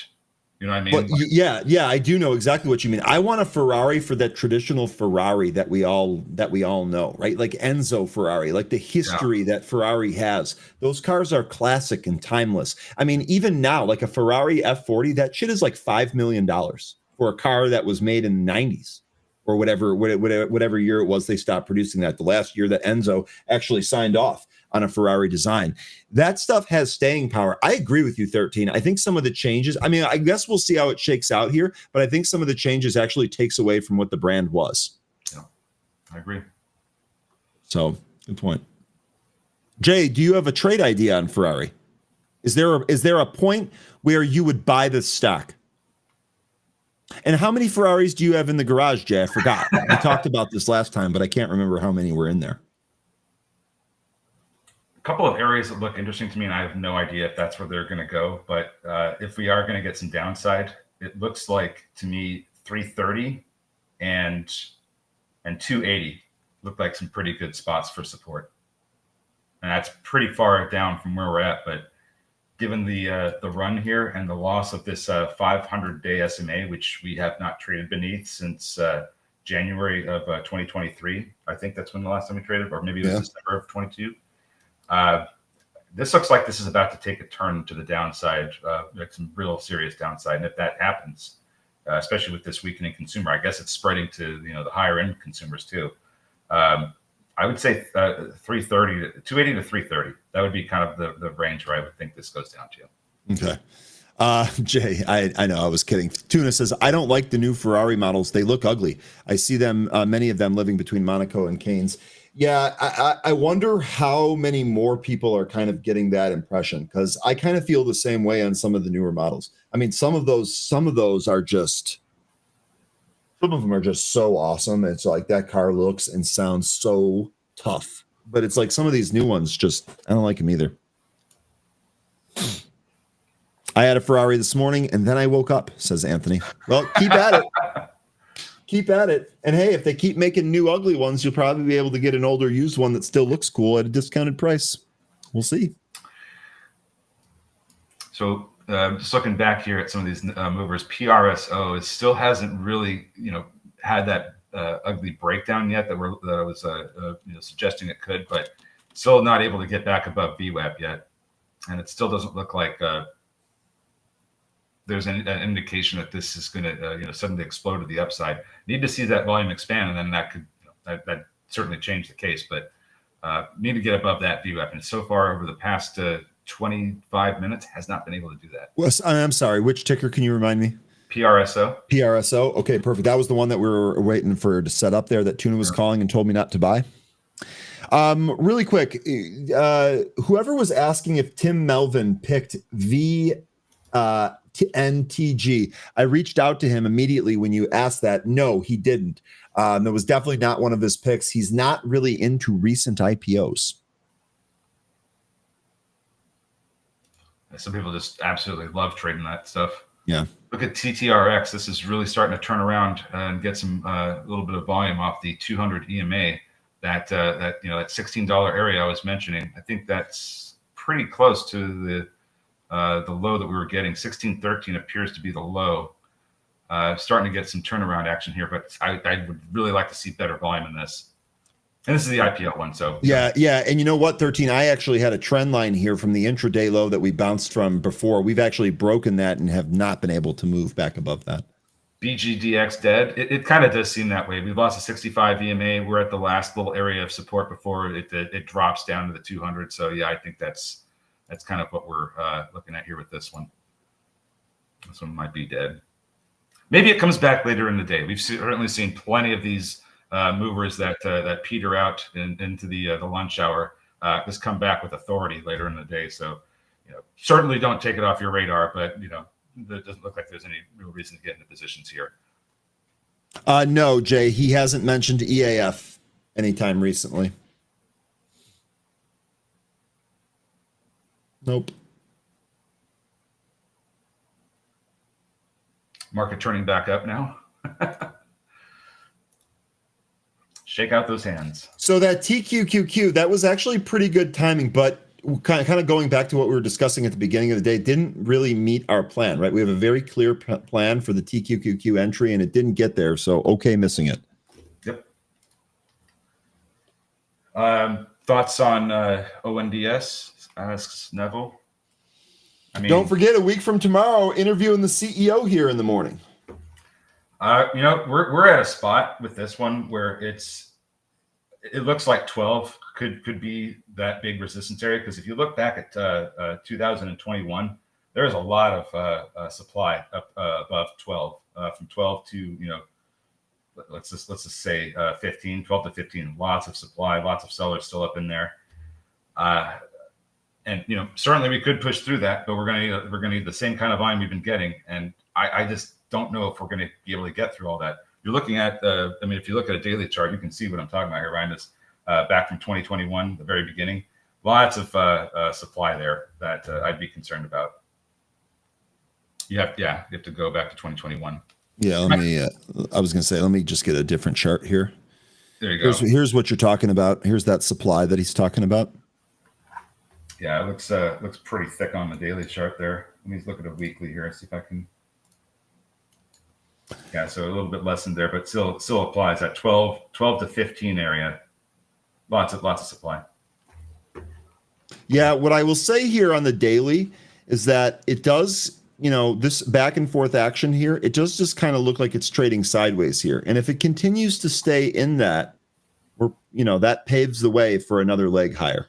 Well, let's see what this candle that we have here this week ends up doing, because right now it's looking like a little bit of a topping out candle, but we still have tomorrow left, and the rest of today. Yep. And the rest of today. Yep.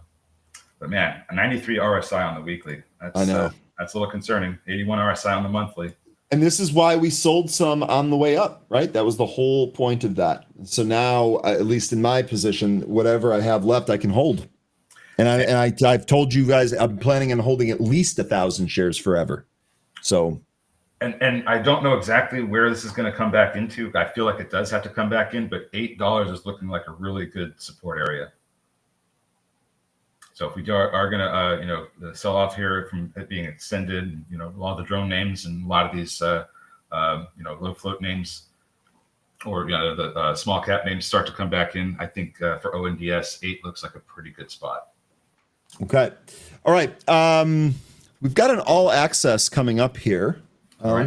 Let me see if we're ready for that. Looks like we are. Let me make sure there's enough time. Dan, thumbs up. We good? I don't know if Dan can even hear me. We'll see. Let me check in here. We are going to be going to all access here in a sec. 13, you have any closing words for the group? Oh, is 13 frozen too? Is it me frozen? Uh-oh. No, I see chat. I'm going to bring Dan on here real quick. Dan, mic check. Okay, so is it me or is it everybody else? Oh, I feel great. You. Okay, it looks like ready to go. I don't know what's going on. Okay. You're fine, Ryan. Okay, no, Ryan, you're good. Okay, so we should be good. Dan, sorry about that. Look, we're no strangers to technical issues here. So sorry about that. What do you got coming up for us on All Access? You can hear me, right? We're good? Oh yeah. What I've got for you is I hope everyone listened last week when I gave the Blue Jays to win the World Series. That was something that I think people should enjoy. Maybe we should talk tomorrow at the end of the show. I'll send you. Okay. They haven't won it yet, but listen, the Dodgers are tough, but I got Blue Jays. I gave out an 8-1. Now they're 3-1. I'm just saying, the squad is king.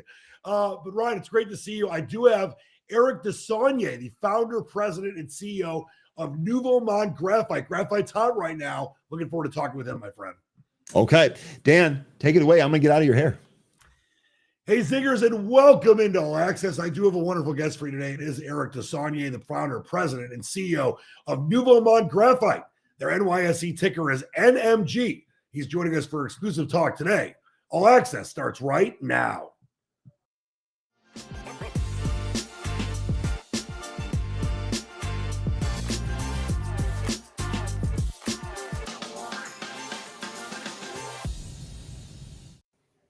And it is my pleasure to welcome in the founder, president, and CEO of Nouveau Monde Graphite, Eric Desaulniers. It's great to be with you today, Eric. Great to be here. Thanks for having me, Dan. Hey, the dream is alive. Like I said, graphite very hot. Looking forward to talking with you. And I know that Nouveau Monde Graphite is aiming to be North America's first fully integrated carbon neutral producer of natural graphite. Why, Eric, is graphite important and where is it predominantly produced today? Yeah, so graphite is currently all produced in China for batteries. So all the graphite that is going in a battery in the US or in North America, it's all coming from China. So this is obviously unsustainable.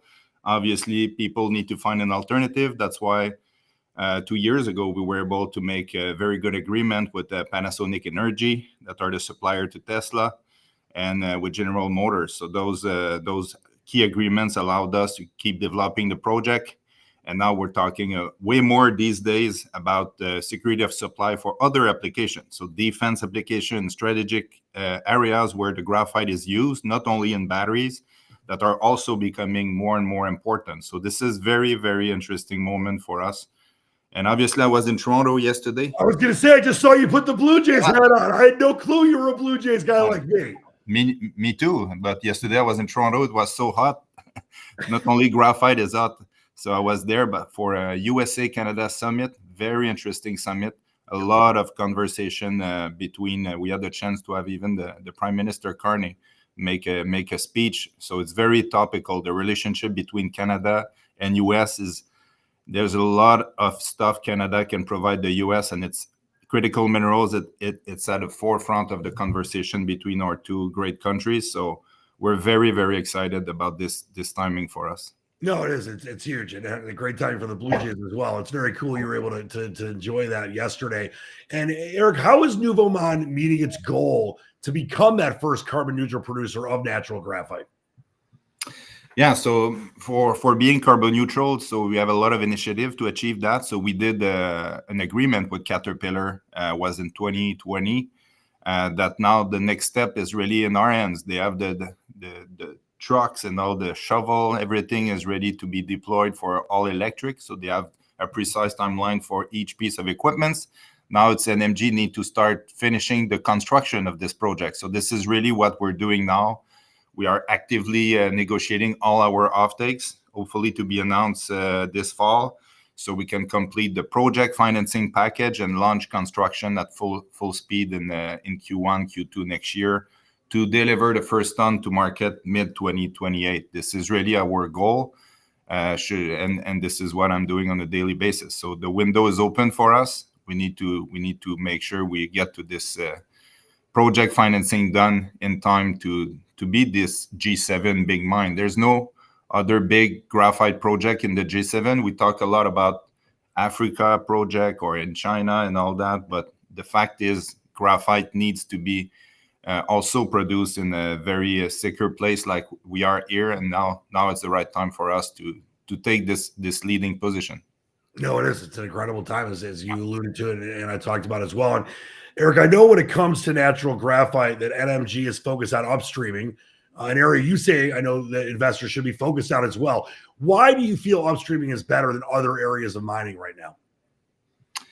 Yeah, for sure, graphite is great to sell a concentrate, but we need to transform it into the product that is useful for customers. So at NMG, we pride ourselves not only selling concentrate, but also transforming it in anode material. And that's how we got the full vertical build for 2,000 ton nameplate capacity. And that's how we were able to qualify our product with Panasonic, and we have them as shareholder now. So we want to do the same thing in other verticals. So building the full vertical is important. Obviously, you don't want your concentrate to leave for China and being processed there in valuable products. So we need to be, and we have the luxury to have a great team. We have 110 already employees, about 30 engineers, a bunch of PhDs. We have all the different relationship with the research center and with end user to develop the product they need. Should it be bipolar plates? We just published 3 research articles on manufacturing bipolar plate using our graphite. Should it be active anode material? It's great. Expandable graphite, it's all material that are much more valuable when they are transformed, and they're much more useful for our economy.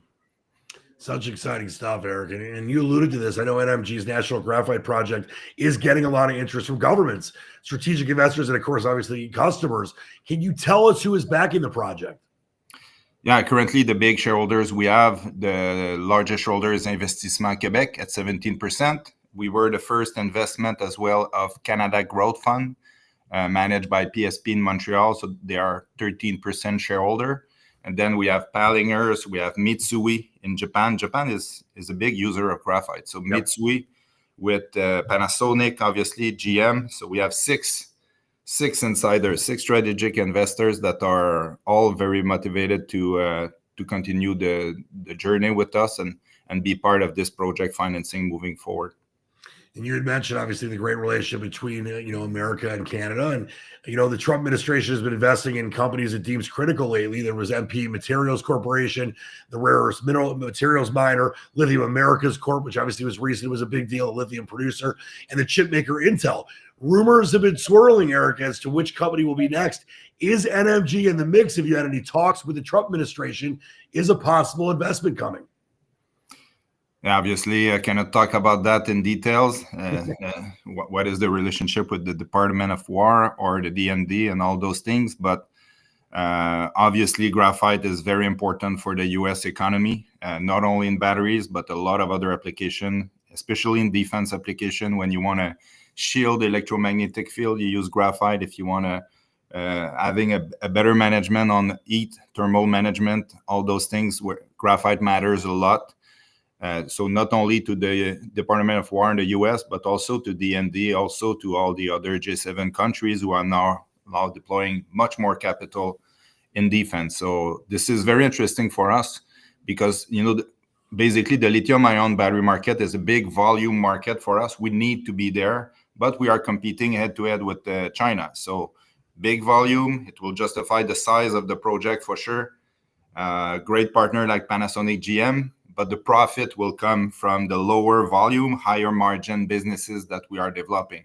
I spoke a little bit about the different applications. Those one are providing great margins to, and these applications, they need to buy it locally. They need to buy it from the G7. It's part of their procurement mandate. So they're not that price sensitive. They are the one who will generate great profit for us in the future. Well, very exciting times for graphite as a whole, and obviously very exciting times for New Oman Graphite as well. And listen, it was an absolute pleasure talking to you today, Eric. Thank you so much for your time, and Viva la Blue Jays. Yeah, that's it. World Series. We're going in the U.S. Yes. Hopefully all the way to the World Series. Eric, thanks so much. Look forward to talking to you again soon. Great. Thanks for having me. My true honor and pleasure. That was the founder, president, and CEO of Nouveau Monde Graphite, Eric Desaulniers. Their NYSE ticker is NMG. And that's all for today, my fine citizens. I'm Dan Leach saying keep your feet on the ground and keep reaching for the stars. Thanks so much for watching. Have a great day, everybody.